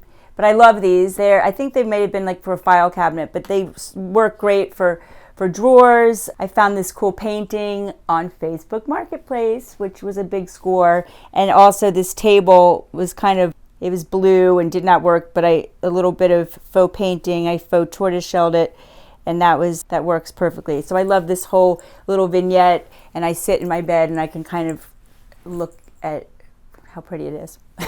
This is one of our Mirth Studio wool rugs. These can be custom sized to any room. We custom colored. This was the very first prototype, and that was probably 4 years ago, and I think it's held up pretty darn nice considering lots of dogs, lots of cats, lots of kids. I'm pretty happy with it. When we were designing our ceramic collection, we thought it'd be kind of cool to do some coordinating patterns that people could use together. So this is our ceramic floor tile, and then we have our subway wall tile, and so that they can be used in the same room if you prefer. Then we just put this little chair rail. These are kind of fun little paintings that I got, or prints that I found in Asia. Trimmed up this mirror with some scallops because can't have enough scallops, and trimmed up the vanity with some scallops. So instead of gutting it and ripping out the whole bathroom, we just embellished. When we started the renovations, we do have like a wonderful guy that has been helping us who really knows how to do construction, but it's pretty much been my daughter and I that have worked to install everything. It's a very much a DIY house. I even upholstered the sofa myself, which I would never do again. It's definitely worth the $3,500 that you have to spend. But I thought, oh, I can figure this out. So that was kind of a nightmare. We buy things vintage, and if they need to have a coat of paint, they get a coat of paint. We go to estate sales. We just really try to make an interesting layered house. The renovations themselves they sort of have come and gone. Like I needed to show my tile. We just started doing ceramic tile. So I was like, we need to have a picture of it. So let's rip out the bathroom and start this one. So that's kind of how that came about. It's always evolving. It's always changing. We really never had a plan. The house itself was just not spectacular, like a 1950s kind of cottage with very weird lines. Like nothing in this house made any sense. I always loved symmetry. There's absolutely nothing symmetrical about it. And I've had to sort of accept that, where, if I was to build from scratch or we were to spend a lot of money, we would probably have to take the roof off and make it symmetrical. But we've just sort of said, it is what it is. And I think that's very European. I know that the old houses in Europe, they don't, they live with the quirkiness. And I think that's one thing I've learned to do is live with the quirkiness and give,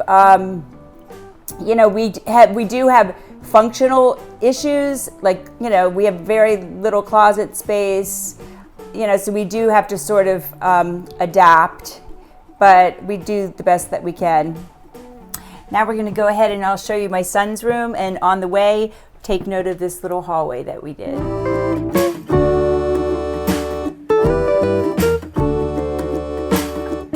When you live in a little space, you have to kind of use every nook and cranny that you have. So sometimes these bookshelves end up with shoes on them, but this is just a little room that, I don't know, I kind of wish I could fit a chair in here, but we made the wallpaper that comes with the little border, and it works very nicely off of Harry's room, which also we made the wallpaper. So here we are in my son's room, and just a little background about my son. He's about 10 years younger than my middle daughter, so I have two grown adult children, and I have a 13-year-old. And he is an aspiring actor, and he's been in a lot of local productions, professional productions. We like to have a little nod to his theatrical life. He's also a musician. He plays the piano, plays the guitar, so we have to have places for all of his things. This also does have to double as a guest room sometimes when we have guests, so he has to sleep on the sofa, but he really likes having his like room to hang out in. So this is a custom built-in that we did just to give Harry a little more space for his things, and he loves his things, his Legos. We have a lot of stuff that is from our time that we spent in Macau, and he had a brief career in baseball, and he has like some vintage toys and a few other little knickknacks. The wallpaper came first, so I just kind of love a little red, a little blue, and then we kind of worked from there. Everybody loves a stripe. I can't get enough of them, even if they're all put in the same room. It works for me. This is part of our new Valance collection, and this was the first one. We've made some changes to the design that are a little better, but you live and learn. This is also a Mirth Studio floor. We sell the planks in solid colors, which is pretty cool because you can get any color. Like when you're staining something, you can't do that. So you can get any color you want since we print. So we did a stripe, and then this is another one of our printed rugs. I definitely love the property. I wish I could like take this entire property and drop it in the middle of Charleston, South Carolina. It's a little remote, but I love being out here. It's incredibly peaceful. There's a lot of history about this house. It was actually, it was owned by the governor of South Carolina at one point. This was a huge farm, over 1,000 acres. And some of these trees date back, like they could be like 300 years old. I have no idea. But I did find out that they burned down the original house in the Revolution, 1779. And I was a little nervous to move in because I thought that there might still be some spirits lurking about. And so I was actually terrified about moving in because I learned all this stuff after we had signed the deal, but before we closed on the property. I started doing all this historical research, and I was like, oh my God, I'm never going to be able to live there. It's going to be so haunted. And I got here and I was like, it's the opposite. It's probably the most peaceful place I've ever been. I do love that. And I kind of love to have a home that's really just, it wasn't spectacular. I believe that our kitchen used to be the garage of the cottage that was rebuilt in the 50s. And you don't feel like anything's very precious, which lets me really take some chances. And I tend to like decorate instead of redesign. I don't try to make it something, that it isn't like supposed to be. And now we're going to take you to the pool house and the barn.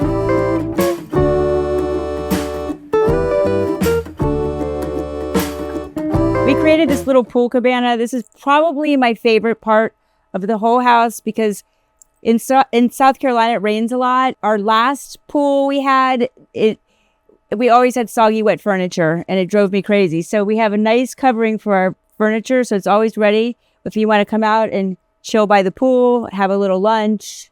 When we designed it, we definitely wanted stripes. My daughter hand painted all of those. We added our little trims.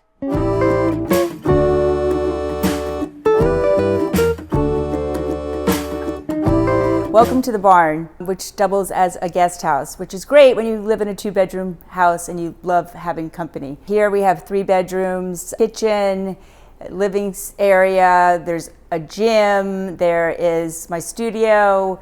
So it's kind of a multi-purpose hangout space. My son comes here with his friends to play music. I sneak away down here to paint. It's kind of a wonderful place to have. This is kind of our memorabilia wall, a lot of our posters from our nightclubs that we had, and my husband's current job in entertainment. This is my studio where all of the painting happens. These are originals that we then turn into our different products. So this is where I get inspired.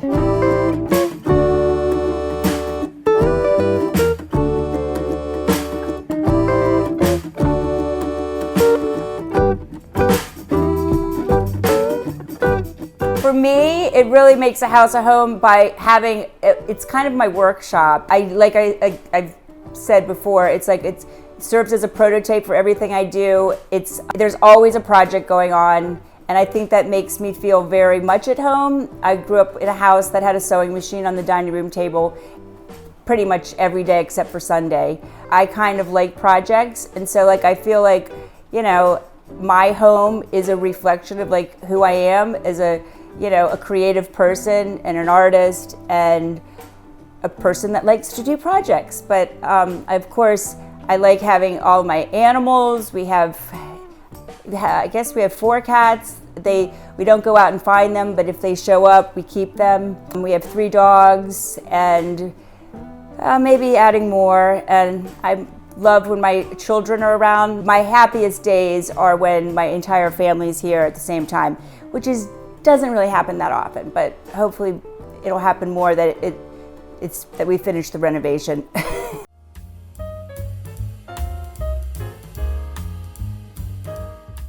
Today we're traveling to Montgomery, Alabama to step inside the charming home of interior designer Tori Johnston.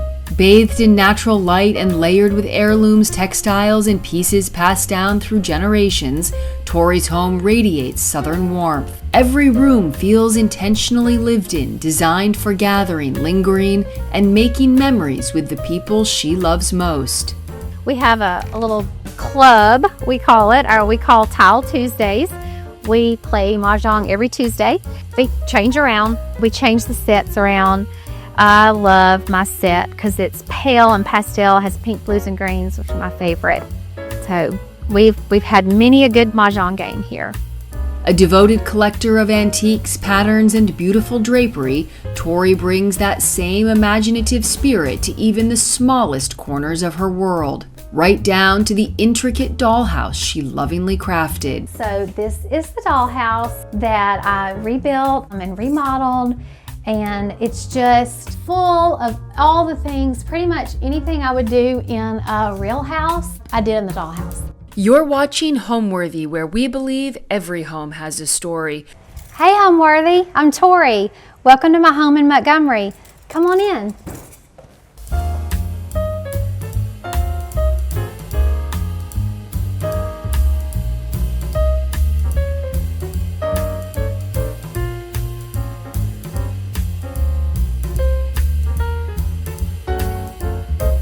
Hi, my name's Tori Johnston. I'm a residential designer in Montgomery, Alabama. Welcome to my home that I share with my husband and our 2 sons. So our home was built in 1999, and it's interesting because it's in a very established section of Montgomery where all the homes are at least 50, 60, 70 years old, lots of established trees. And when we moved to Montgomery, we lived a few streets over in a home that was just very picturesque. It had great curb appeal, and it was older and very traditional layout. But as we lived there about 7 or 8 years, we started to outgrow it. But we knew we wanted to stay in the neighborhood. This home had been for sale for 6 months or so, and my husband said, well, it has a garage, it has a swimming pool, kind of the things that we were wanting with our boys getting older, so we looked at it. But it was a newer home in the neighborhood, which is a little odd for our neighborhood, but it needed a lot of updating. And we looked at it and I thought, okay, are we up for this? And we just decided to go for it. So it was a fixer-upper, but we were ready for it. And then that's really kind of where my desire to be a designer came into play. Once I redid my home, I just realized I loved it. I had just a great interest. It gave me a lot of joy. And so that's where we landed.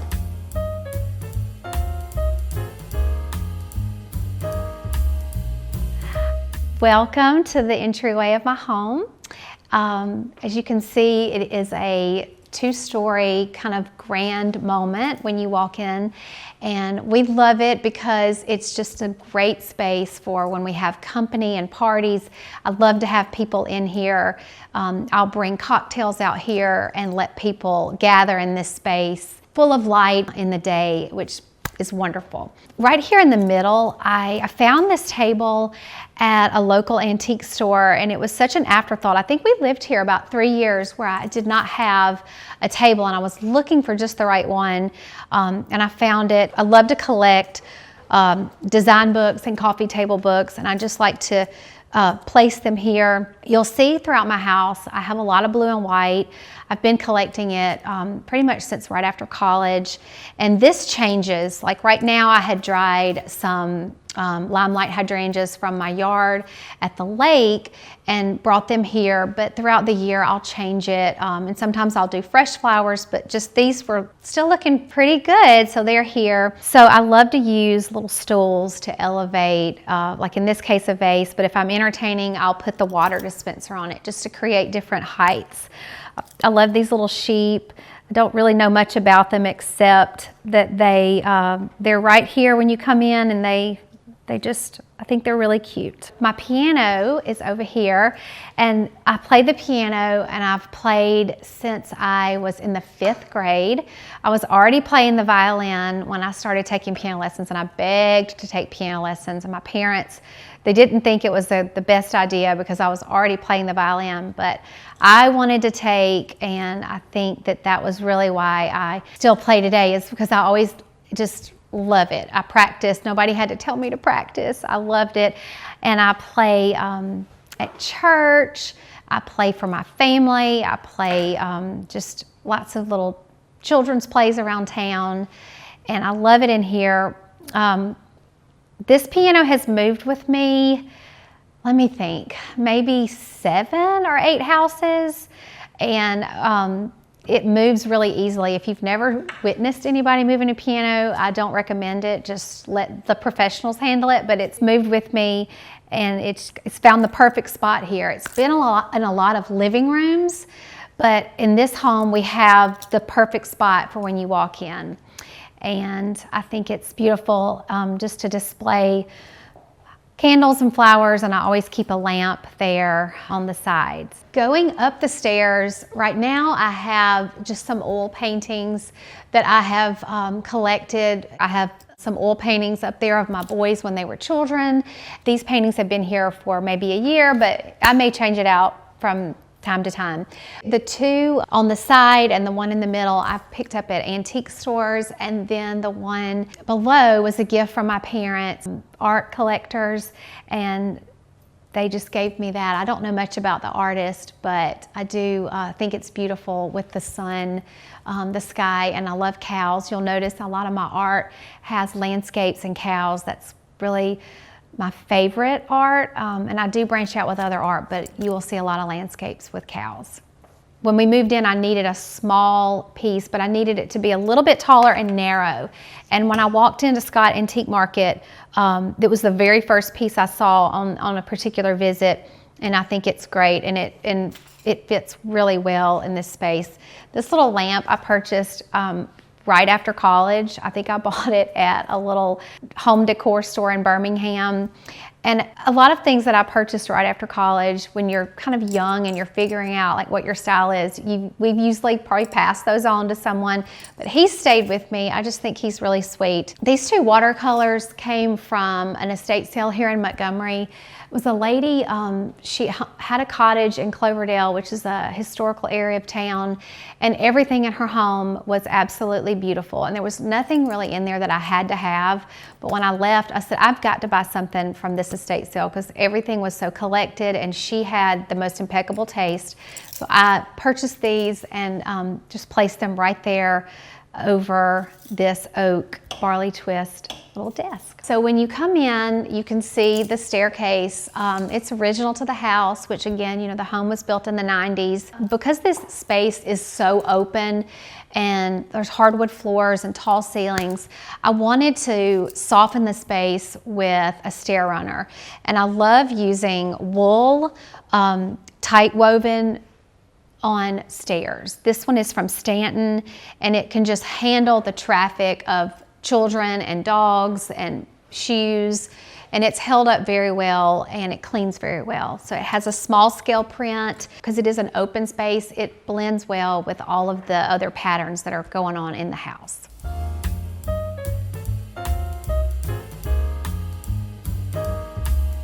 So now we're going to move on to the dining room. One of the aspects of the home is this portion is a little more open than I would probably have ever had before. I tend to like different rooms to have different definition, but this room is open.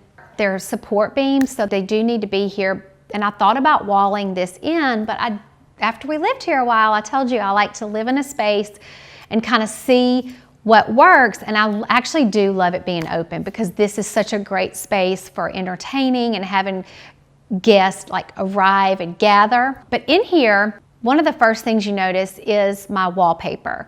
So I love this bird and thistle wallpaper. It's from Brunswick & Fee, and I knew I wanted to use it. I actually wanted to use it at my old home, but I had an inkling that we may move, so I held off, and I did this right away.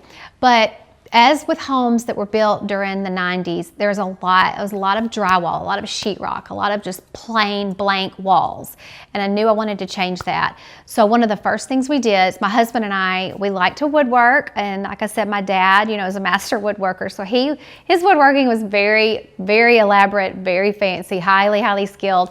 But Brian and I, added the chair rail, and we added the moldings. We moved the outlets to the baseboards so it would not interrupt the flow of the moldings.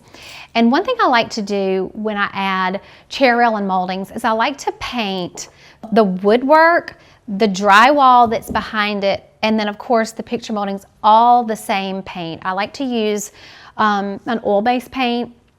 My favorite paint is Benjamin Moore Satin and Pervo. It just gives the most luxurious satin sheen, and it does not chip. 2 boys, 2 dogs, lots of activity at any given moment in this home. There's boys everywhere. This paint is just the best. So I think it gives a great finish. Love the bird and thistle wallpaper, how it just has a lot of colors in it. At first you think it's just ivory and brown. But if you look closely at it, it has different colors. There's blue, there's little drops of pink, which I love pink. You'll see pink kind of sprinkled around my home. And I love that all of the birds are different. They have different little faces, and like this guy, he's got like some little dots on his chest, and I love that. I had these art prints. This was really like my first kind of grown-up purchase way back in the early 2000s, and kind of my first introduction to how expensive framing can be. So those have stayed with me. I've had these about 25 years, and I just thought they looked great with the bird and thistle wallpaper. I have a round table, which I love to have because you can easily talk to your guest. Everybody can have a part of the conversation. You're not stuck talking at one end of one group or this group. And I have 6 chairs. This table can comfortably seat 10, but right now I just have it for 6. And underneath I have a wrought iron base and a glass top, which I've had since I think 2000. I purchased it right after college.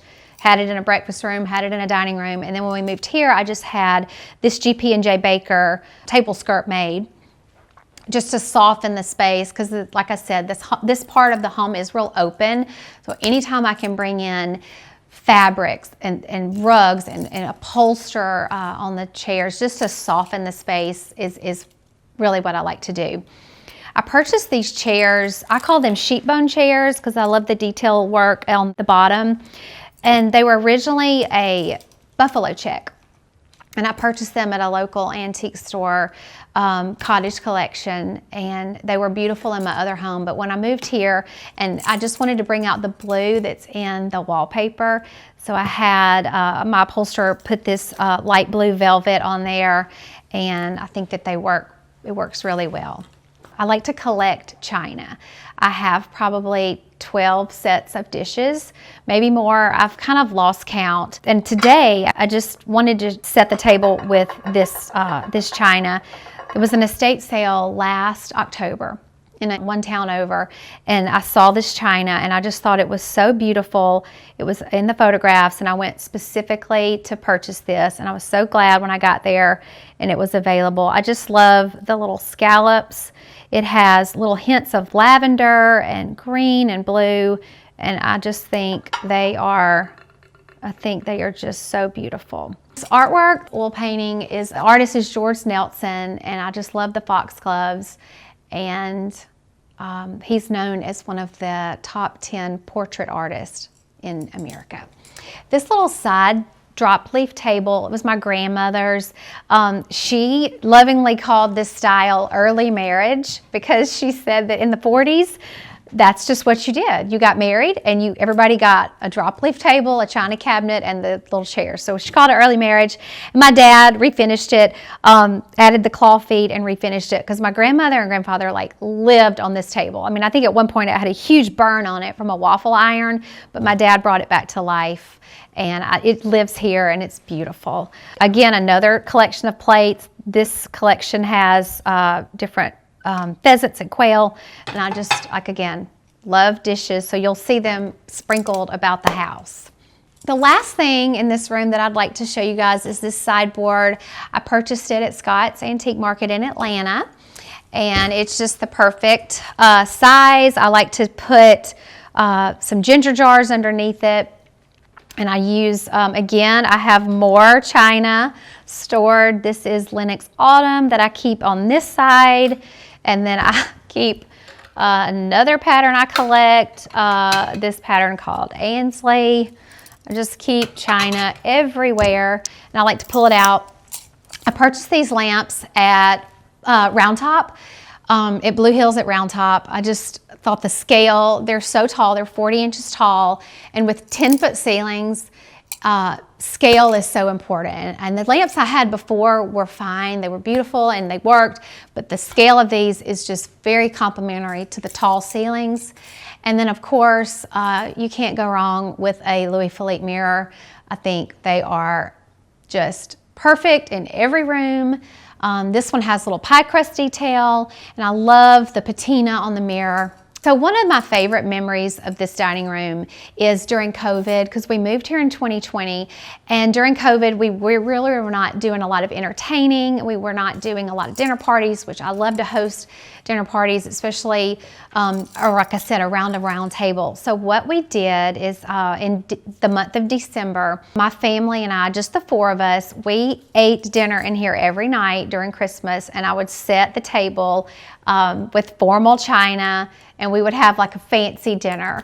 And it would not be fancy food, but we would have a fancy dinner every night. Since we were not able to go to parties as much and entertain, we kind of had our own little entertaining. We would light candles, and my boys were a lot younger then, and they really loved that. So that's a very special memory of this dining room. Is right after we moved in, we would always have our little fancy dinners in here. So I think I've always been a creative at heart. I've played the violin and the piano since a very young child, and I've always loved art and just working with my hands. But after college, I had a sales career for 13 years, and I loved that. It was the perfect job for me as a single girl, and I just loved being around people and meeting new people and traveling. And then when we moved to Montgomery, I stayed home with my boys for about 10 years. And when I was staying home, I owned and operated a cookie decorating business where I decorated the elaborate sugar cookies, and I taught violin lessons. But after we moved into this home in 2020 is when I really just learned how much I love design. I always had that desire. I was decorating my dorm room, and in Birmingham, before I was married to my husband, I owned 3 different homes, and it was kind of a hobby. I would buy a home, fix it up, sell it, buy another home, fix it up and sell it. And so I always knew I enjoyed it, but after we moved here, and I just knew it was just, friends were asking me, will you help me with my bedroom? Will you help me with my living room? And so that was kind of just a natural course that it took.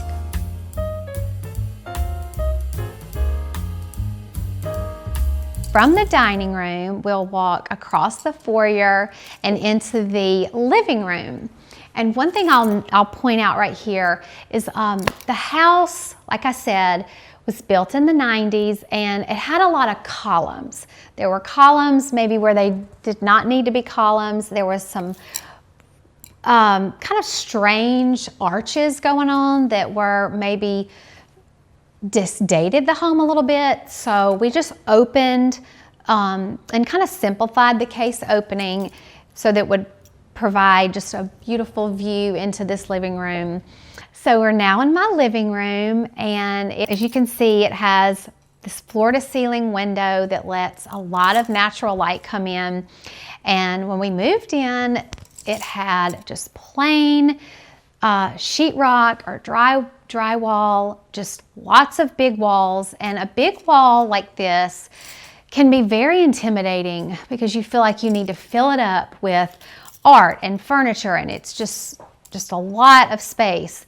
So my husband and I, we added the chair rail and the wall moldings just to give it some interest and just give it a little bit more of an elevated look, give it that character that this house needed. It just needed a little bit more character to feel like one of the more older homes that's in our neighborhood. Originally, I painted the room like a darker blue.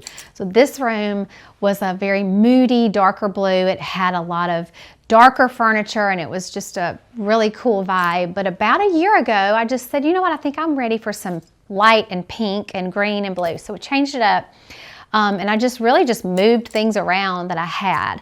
So I started with this sofa.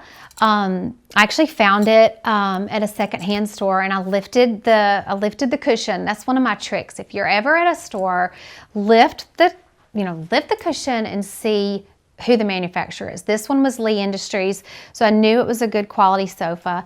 So I had it recovered in this beautiful green velvet, and I added some trim at the bottom and just kind of went from there. I had the chairs from previous homes, the blue chairs. They just that set the tone for, I knew I had the blue chairs and I had the green, and then I knew I wanted to bring in some pink. So I chose this T-bow fabric that has all of my favorite colors. It has different shades of green, different shades of blue. It has ivory, and I lined them in a blackout lining so that you could actually see the pattern. Sometimes when you don't line curtains with blackout, when the sun comes through, it can kind of fade the pattern, but I really wanted to showcase the pattern. The art on the wall is an artist named Catherine Worth, and she, this is probably a recent purchase.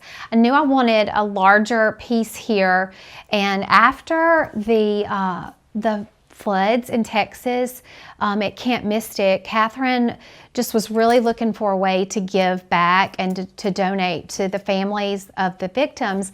And so this was one of her originals that had been really popular. I think it was one of her favorites, and she decided to do prints. So it's actually a print, but she had a time where she was taking orders, and she donated all of the proceeds to the families of Camp Mystic. So when I saw her post about that, I knew I wanted to participate, and I just think it looks really beautiful on this wall. The two wing chairs, they are hickory chair. They are sisters, not twins. If you look closely, they are not exactly the same.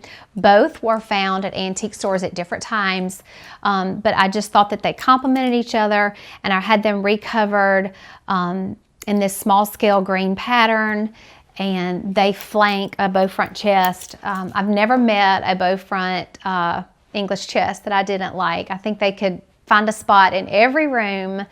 I love to collect majolica, and so you'll see majolica sprinkled all throughout the home.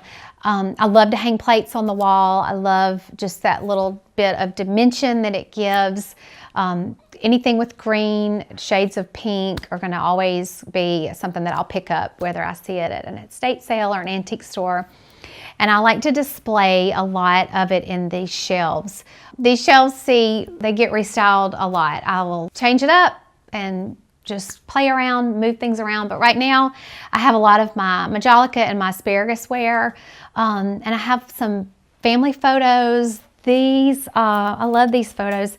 This is my mom's parents and my dad's parents, both when they were early marriage, and then some of my grandmother when she was a little girl and her senior portrait. And they just, they live here with all of my collections. Okay, so my granny had a wicker desk that was from, I think it was her grandmother's. So it was very old, and it has lived at my house. It's now at my mom's house. We kind of move it around because we all kind of fight over it. So a neighbor was selling this. She had used this as a changing table for her grandchildren. And when she was no longer needing it, I purchased it from her and I painted it. And it just reminds me of my grandmother's, and it's lived in different rooms. It's been in the sunroom, it's been in here, and it just is kind of a wink to her and her wicker desk that we all love.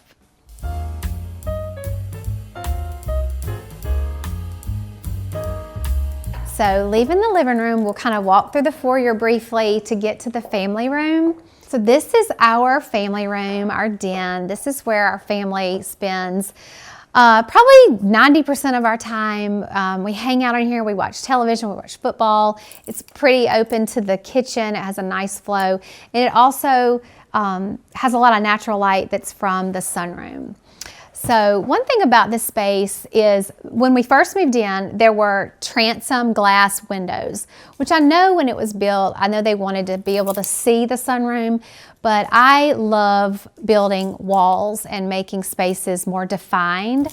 So we closed the transoms in so I could allow to be able to put more art and more brown furniture. Like I said earlier, I will always love brown furniture. I put it in every room, and this one, again, I probably picked up at an antique store, and I like to store different silverware and entertaining pieces. The secretary, again, another piece that I love. Usually all of my clients will end up with a secretary if it's up to me, because I love the height, I love the scale, and I just also love to collect different items, and I think it's a beautiful spot to display all of your collections. I have my Majolica, I have pictures of my boys, I have antique books in here, little just happies. My mother actually has a collection of paperweights, and so I have one here, and I think it fits very well in this space. I love the fretwork and the detail work across the top with the dental molding and the fretwork. It's just one of my favorite pieces in the home. I usually tend to go with newer upholstery that's comfortable in a space like this, and I will add like this Samuel & Sons trim. I will usually always try to add tape or trim to the bottom of furniture, just to, especially if you're going with a solid, just to give it a little bit more interest. And a fun fact about one of the patterns in here, I think I told you guys earlier, I love to mix patterns. Usually in a room, I will start with a bold floral or a bold pattern, and then I'll add in stripes, checks, small prints, geometrics. But I went to an estate sale, the same estate sale where I purchased the china in the dining room. And in the room where the jewelry was for sale, so really if you were not looking for jewelry, you may not have gone in there. There were these curtains, paneled curtains that I don't think anybody even noticed, and I didn't even notice them. And I looked on the curtains and I said, my goodness, that is the most beautiful fabric.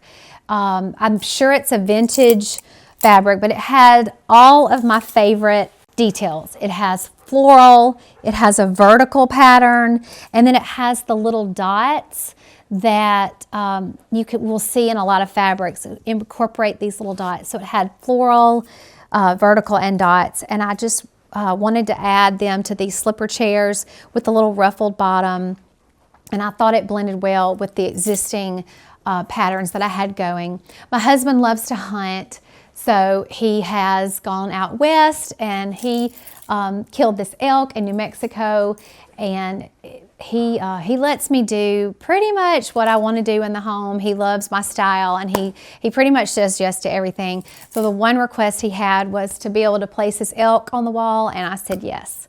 And we have one at the lake too. He has it over the in the vaulted ceiling at the lake. This chest, I have to mention this. This was the first piece of furniture I purchased. I purchased it in 1999.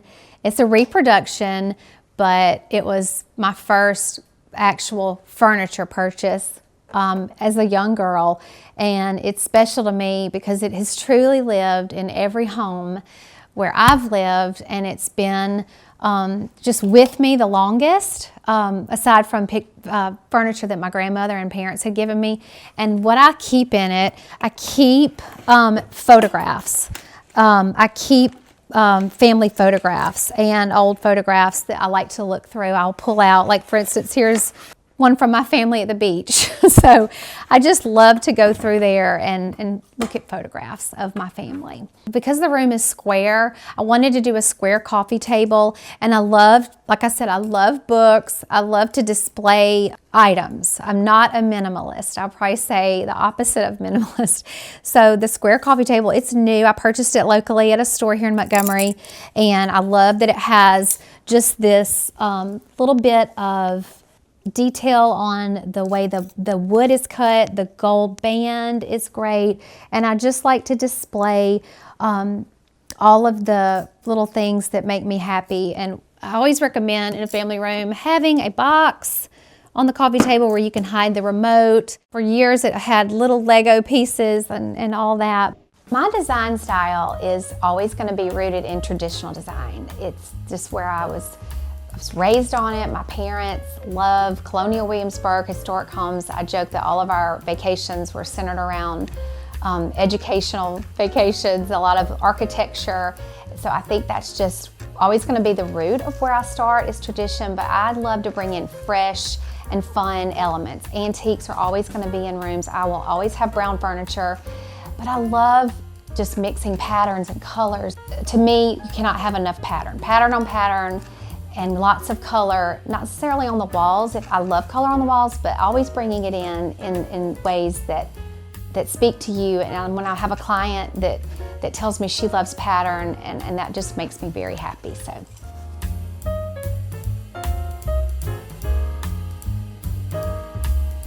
All right, so when you're in our den, you have a direct view of the breakfast room and kitchen. And when we first moved in, this entire space was completely open, and it had tile floor. So there was a break, there was tile floor and then hardwood. And I wanted to create a little bit more definition. So we added the cased moldings and of course added the hardwood. Still give you that flow that everybody likes where you're in the kitchen and then you can have your family in the den. But it gave it a little bit of definition. And so you had a direct view, and we just kind of kept the same footprint of the house. The sink and the stove were always in the same place, and so we kept that. And I always tell my clients that if you are remodeling a bathroom or a kitchen and you can keep the footprint, if you can keep the plumbing and the electrical and the stove where they were set, that is going to be so much more friendly on the budget, and you can actually then take that budget and use it towards, an upgrade like on countertop. Like for instance, we did this marble here that we carried it through to the back of the stove. So one thing I did is I took down, there was upper cabinets here when we first moved in, and the cabinets were short. They did not go all the way to the ceiling, and we have 10-foot ceilings. So I just felt like the cabinets that were here they just did not draw your eye up. So I decided to take the cabinets down, and I did the marble up the back so I could display more of my collections of just little small decorative pieces that make me happy, and more art. I told you I love anything like landscapes. As you can see, this watercolor has a beautiful landscape, some water, and I love that. So when I design for myself, I joke that I'm my favorite client because I love everything. I love textiles, wallpaper. I love antiques, recovering furniture, finding furniture at thrift stores and recovering it. Just to me, if you love it, you're gonna find a spot for it. That's what I usually do when I'm out shopping. If I'm at an antique store, an estate sale, or even at a furniture store that has new items, if you love an item, it's gonna work in your space. And that's just kind of works for me.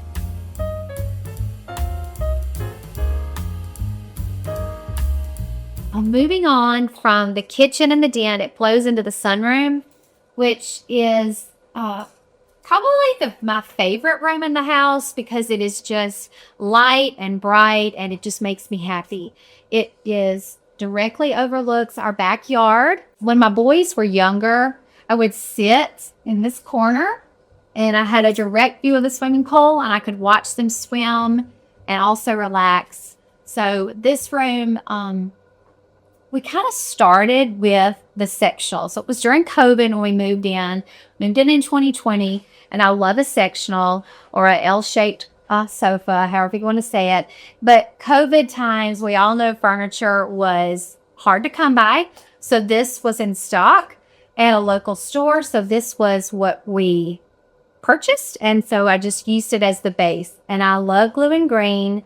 Again, I always start with a bold floral. I love this hollyhock from Lee Joffa, and I added just complimentary pillows.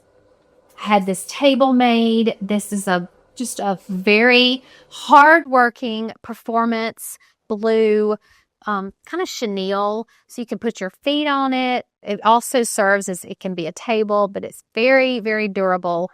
It's been with me a long time.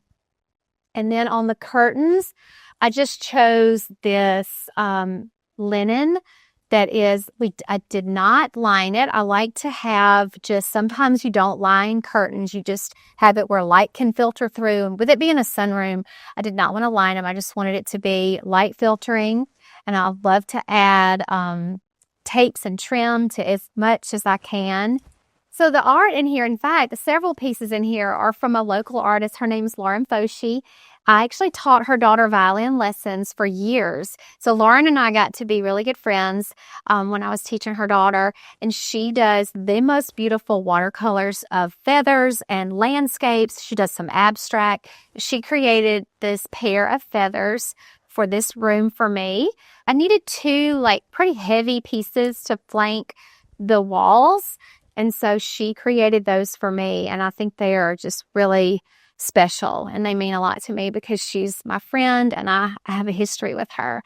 She also did these abstracts for me as well, and I needed something tall here, so I used two more of her pieces. The wall covering is from Colfax and Fowler.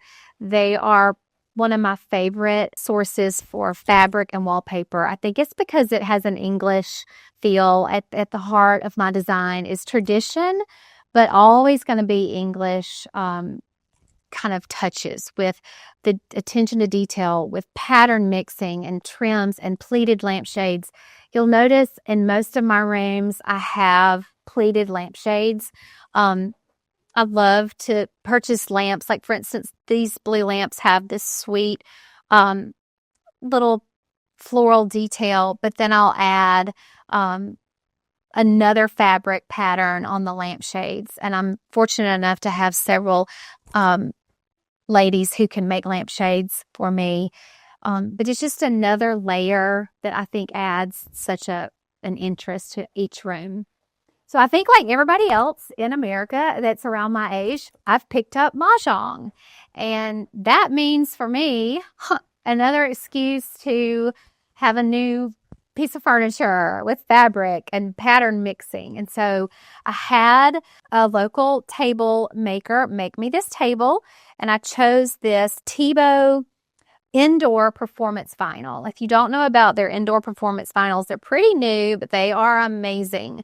They're beautiful. They have there's like all different patterns. They have stripes, and this one's like a little herringbone.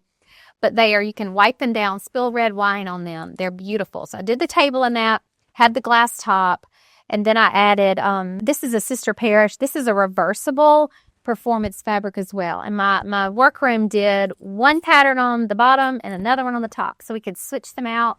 But again, you spill food on them, red wine, white wine, it'll come out.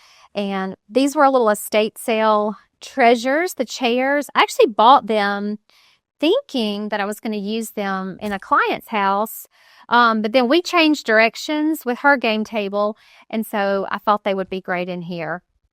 And the funny thing about them is they're green right now because I painted them green, but In 6 months, they may be blue. I'm not afraid to just take something out in the yard and get my sprayer out and change it. If I want them blue, they may be blue. And I have my mahjong set. I did not put the mat on. We have a little club, we call it, or we call Tile Tuesdays. We play mahjong every Tuesday. They change around. We change the sets around. I love my set because it's pale and pastel, has pink, blues, and greens, which are my favorite. So we've had many a good mahjong game here. Last thing I'll talk about is I love a bar cart. This is kind of a new obsession I have, are bar carts. And so if I see a bar cart, I will usually purchase it, and I'll usually try to talk my clients into using them. But I found this bar cart. One of the things I like to display are different plates. These hand-painted plates. My granny had a lot of these hand-painted plates, and we don't really know where they are. I think a couple of them broke, but when I found these at an estate sale, I actually have several. They made me so happy because I just think memories of your grandmother, like going over as a little girl and seeing things out that you knew you couldn't touch, but you knew were special to her. She never would say, like, don't touch that, you'll break it. But I knew that she loved them. So when I found that, it made me so happy because it made me think of her. So I display those sprinkled around the house. So when I was about 8 years old, my dad got me a dollhouse for Christmas, and he had put wallpaper in it, and we had furniture and all the things that dollhouses have. When we moved to our house when I was in the 5th grade, I think it landed in my room for a while, and then it slowly made its way to the attic. And I just always knew that when I had a little girl, I would get it out and I would remodel it and have it for her. Well, I had 2 boys, and that was fine. I love my boys, and I love being a boy mom. But I guess about 3 or 4 years ago, I said, Dad, I think I want to get my dollhouse down and bring it home and just paint it and just kind of update it, because I was already interested in design. And so I brought it home, and my husband jokes that I just went right to the edge of the cliff and jumped off. I did not just paint it. I completely demoed it, stripped it down, remodeled it. Then I started building furniture. I started building kitchen cabinets and lamps and pillows and making pillows. And so I just started really just kind of went wild with it. And I would put little snippets on my cookie Instagram page, and my followers loved it, and it started just getting a lot of traction. And I had a wonderful store here locally that would give me fabric swatches and samples and little wallpaper memos, and they were so kind, and they would share it, and then it just kind of went from there. And so after that, I started having people ask me to redo their childhood dollhouse or do one for their daughter for Christmas. And I think I redid about 8 dollhouses all in all. They're definitely a labor of love. Many, many late nights after my family would go to sleep, I would go upstairs and work on them. But they just brought me so much joy. They still do. And we will be glad to show you guys later.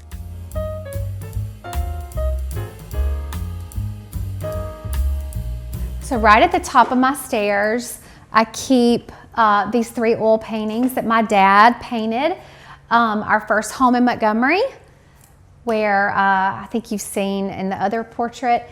And then my parents' home, my childhood home, and then a home in Birmingham where we lived when we got married. Leading into my studio, this is my office where I meet with clients, and I usually do all of my design in here. I didn't have a daughter, so I thought that I would kind of lean into the pink, again, my favorite. And I used this Scalamandre block print with pink, blue, and green. And it just is flanking, and then I did a stripe on the ceiling because I do love to kind of add interest on the ceiling. And I think a fun fact about the home when it was built, the family that built it had 2 sons and a daughter. So the boys' rooms were the Jack and Jill, where my boys sleep, and their daughter, this was her room. And so she has this bigger room over here where she actually did keep her dollhouse. Her mom told me that she kept like her Barbies and her dollhouse in here. And it's funny, that's where I keep my dollhouse. So this is a little room just kind of tucked off of my office. And this is where I worked on all the dollhouses that I have built and made. I kept a desk here, and I had some other shelves here where I stored all my supplies, but I've now transitioned it to a spot where I keep my dollhouse. So this is the dollhouse that I rebuilt and remodeled, and it's just full of all the things, pretty much anything I would do in a real house, I did in the dollhouse. And I do this in my home. I mix patterns, I layer.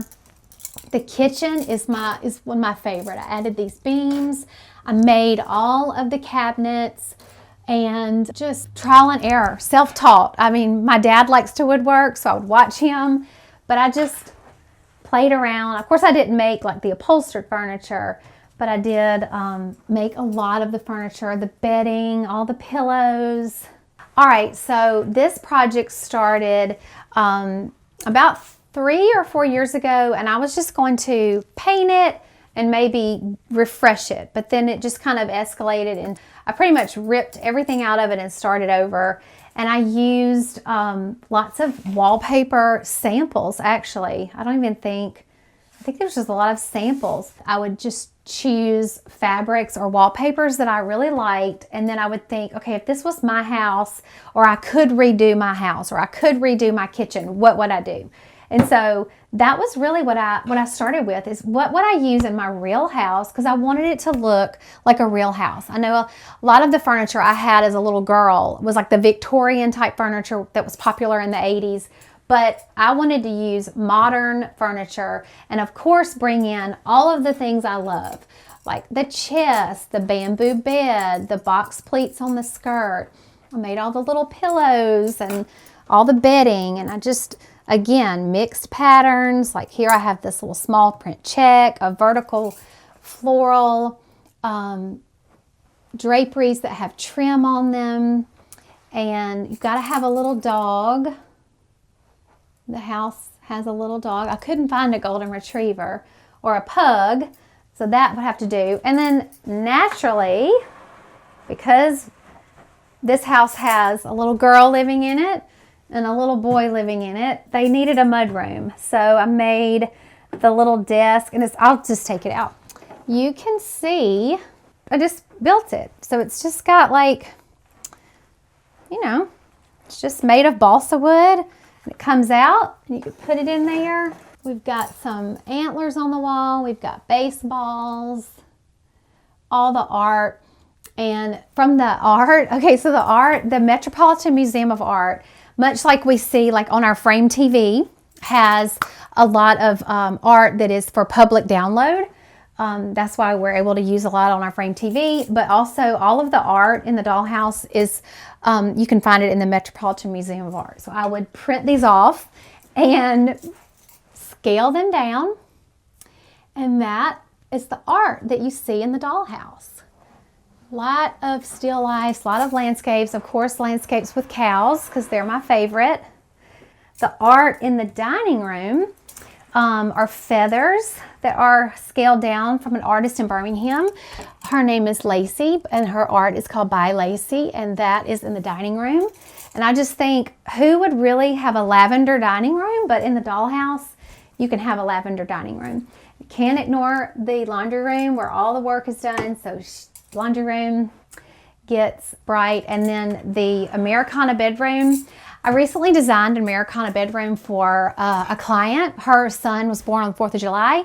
And so we did that, and I said, well, I've already have experience doing Americana bedroom. I did one in the dollhouse. So I love that. And I love that over here in the Americana bedroom, we have the Declaration of Independence on the wall. And we've got some fish, toys. And then the front is so beautiful. And what I did on the front is it needed some repairs. So I created this Chippendale railing as like a nod to my childhood. My mom and dad have a lot of Chippendale railing, and of course, visiting Monticello as a child a lot, you see a lot there, Thomas Jefferson influence. So Chippendale railing, columns, I rebuilt all the shingles, redid the roof, The color is Bally White, my favorite color, and then Iron Gate from Benjamin Moore is on the cabinets and on the porch. All right, so something funny about the dollhouse that I had to have is when I was a little girl, my favorite show was Bewitched. My absolute favorite show. And I love the episode where Samantha goes to the house and there's the bed warmer that follows her around, and she's, of course, doesn't want the bed warmer to follow her around, and it ends up being somebody that's been turned into a bed warmer. But I have to have the bed warmer because my grandmother, because I loved that episode, my mama used to always take me to antique stores and I'd say, I want to get a bed warmer. And she thought I was being silly, but it's in there because it reminds me of being a little girl, always wishing I had a bed warmer. So when the boys were little, as we all know, children have birthday parties, and I would go to birthday parties and I would see these sugar cookies and I'd say, oh, these are so beautiful and they're all so good. And I would make them, and it would just make me mad that my cookies did not look that way. So I just started watching YouTube videos and pretty much self-taught myself how to do sugar cookies, and they got better each time I made them. And then, I really think they turned into just little works of art. Every sugar cookie, I would spend hours on cookies, but they were beautiful and fun, and they were a great outlet for me to be creative while my boys were in the kitchen with me coloring, or they would be in the kitchen watching television or cartoon, and I could have a little creative outlet and a little business, but I could still be home with my boys.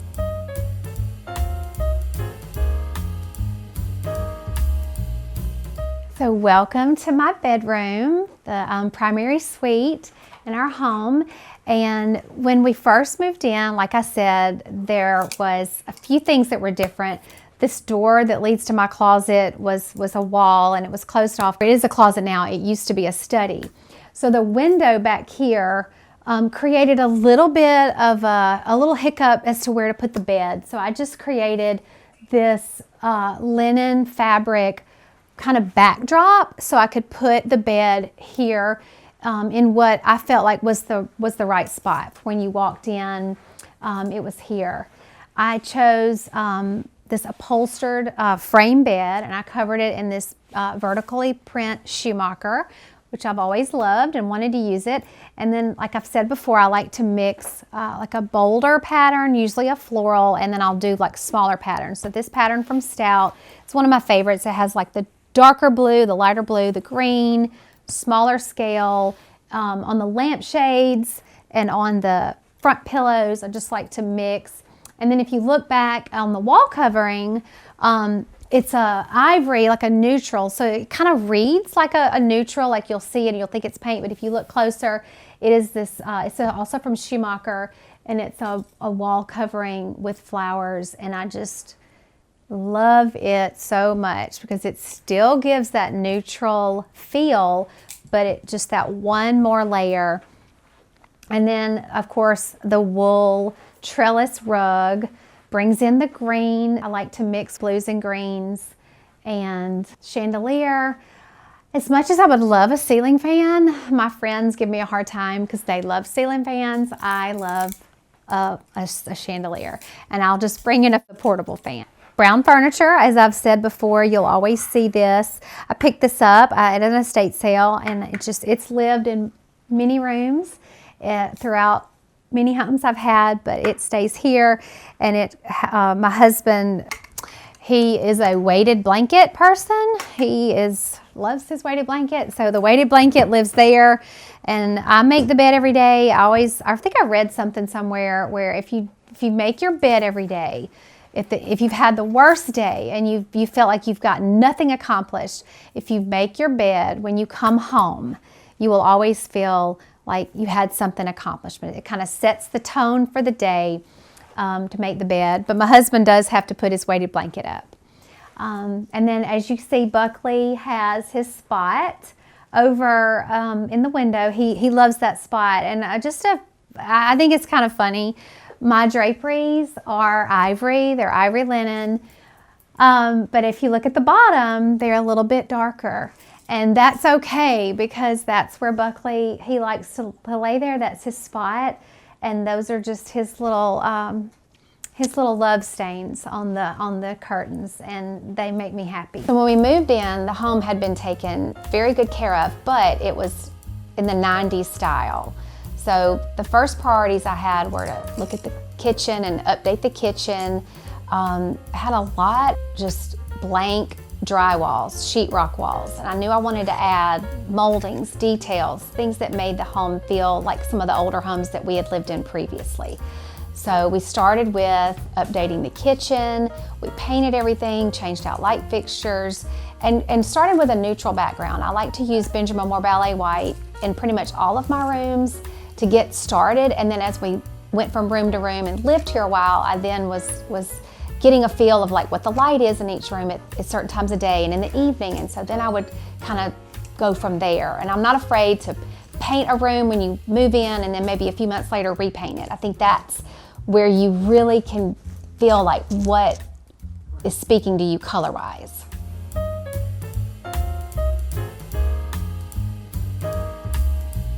Right off of my bedroom is our hallway that goes back to the kitchen, and in this space, it's just a long hallway that goes to our garage, but I do like to put things back here that make me happy. My sister is a very talented designer and artist, and she does these hand-drawn portraits. So this is our home where we lived when our boys were brought home from the hospital, and then this is our home now, and I love to put these here because she made them, and it's just the homes that we've lived in with my boys. And then our son's school, they have a wonderful art program. These were all done at their lower school, so kindergarten through 5th grade. And the boys did all of this art, and they were so proud of it. These are their self-portraits from our kindergarten play. They both were drummer boys. So this is my younger son, this is my older son, and I love to display this. I love a gallery wall, and these, sometimes they need a little straightening because I do have lots of people coming through here, but I love to display their art. The little pug they did after our pug dog. And then right in here, as mentioning that I love gallery walls, this is my laundry room, which is right off. And it's just a large room, very typical of this time of the homes were built. But I jazzed it up with some beadboard and some hooks, and then my gallery wall of everything that I've purchased through the years that I really don't have a place for. But I joke that if I love something and I don't know where to put it, it goes in here in the laundry room on the gallery wall, and it just kind of lands here, from the little museum bees to some cross stitching to these little boy and girl that my grandmother had hanging, some watercolors. Just, this is kind of where it lands. So in my laundry room, like I said, it's a very long space with a big wall, and I said before, a large wall can be kind of daunting. So I added, like I said, beadboard and hooks, and then I added this William Morris wallpaper. It is very busy, but it has just a lot of movement to it, and nothing makes me happier than a pretty busy wallpaper with art on top. I love it. And the cabinets are painted Adirondack Green by Benjamin Moore. They're original to the house. I decided to save some of the budget and just have them painted, and they work well. We keep cookbooks, all of my boys' fishing things. Little fun fact, I'm the fishing coach at our boys' school on the fishing team. So at any moment you will see fishing lures, fishing poles, outdoor hats. It's just, you may see those around here, and I wouldn't have it any other way. And usually I'm in here doing laundry, but today I'm all caught up.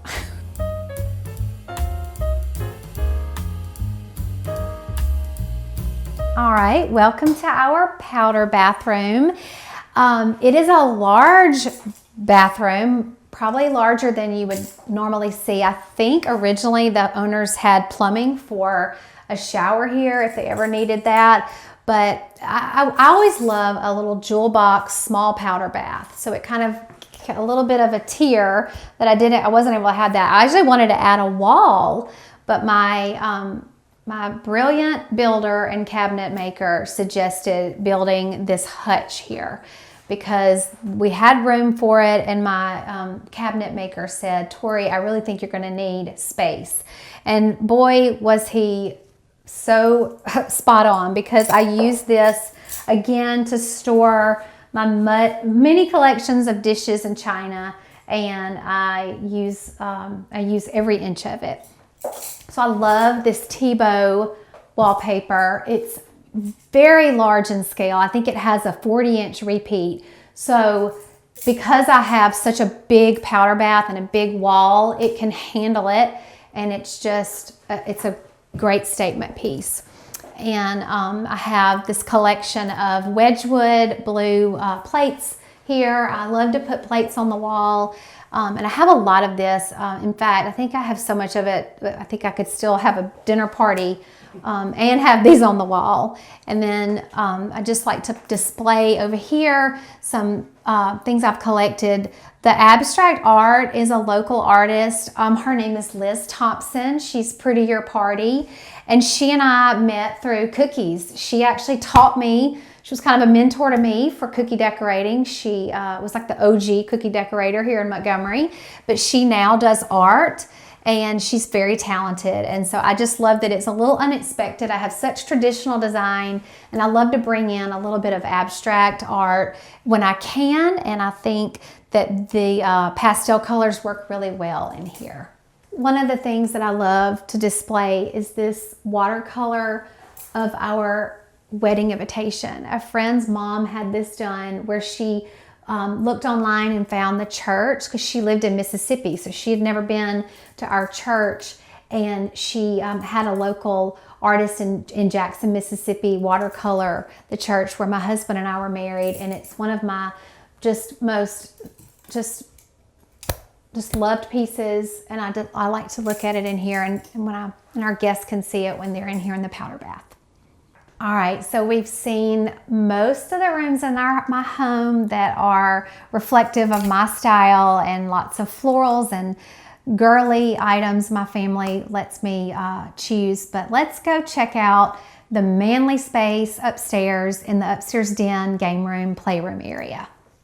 One of my favorite aspects of design are textiles, printed fabrics, stripes, plaids, small prints, geometrics. I love them all, and I love drapery. I've been so fortunate to work with a workroom, a seamstress that I've known since I was a little girl, and I joke that she is just, I used to call her Rumpelstiltskin. I could take her some fabric and say, Pat, I need these drapery just whenever you can get to them, and the next day she would call me and say, well, I've got them ready. So I've been just immensely blessed by her, and all of her drapery has been in all my homes, but printed drapery, stripes, to all of the patterns I love.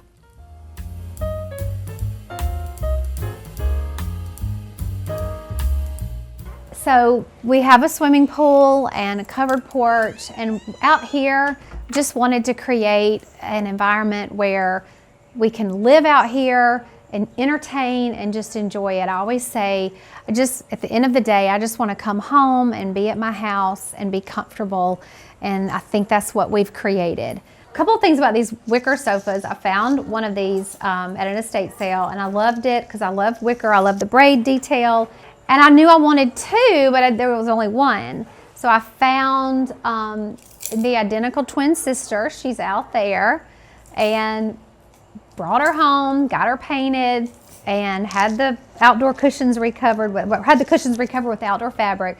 But when I got it out here, I thought it was a little too small. So my sister, she is so clever. She messaged me, you're not gonna believe it. We have found not her identical sister, but her little sister. So I have now the love seat, the sister, and then the other one lives out there. So out here, and we use outdoor fabrics, watch television out here, created this built-in outdoor buffet where we have the refrigerator so the boys can grab waters from the pool, a little sink. It's a great spot to just set up food for when you're entertaining and watch television out here. And I just, of course, displayed some of my favorite plates. The green bird plates, I did pick those up at an antique store in the Cotswolds, and they've lived in the sunroom before, but they've made their way out here. A family of 4, so we don't need much more room for the 4 of us. So I like the scale of this table. It doesn't overpower the space. I love wicker. I love the wicker chairs.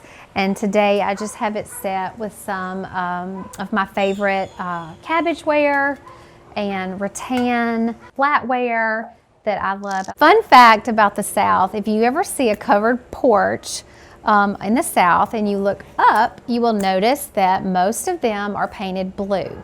I have mine painted Delmar blue by Benjamin Moore, but I think usually they're a little bit lighter blue. But the tradition is that bugs, spiders, they don't like the color blue, so they tend to stay away from blue.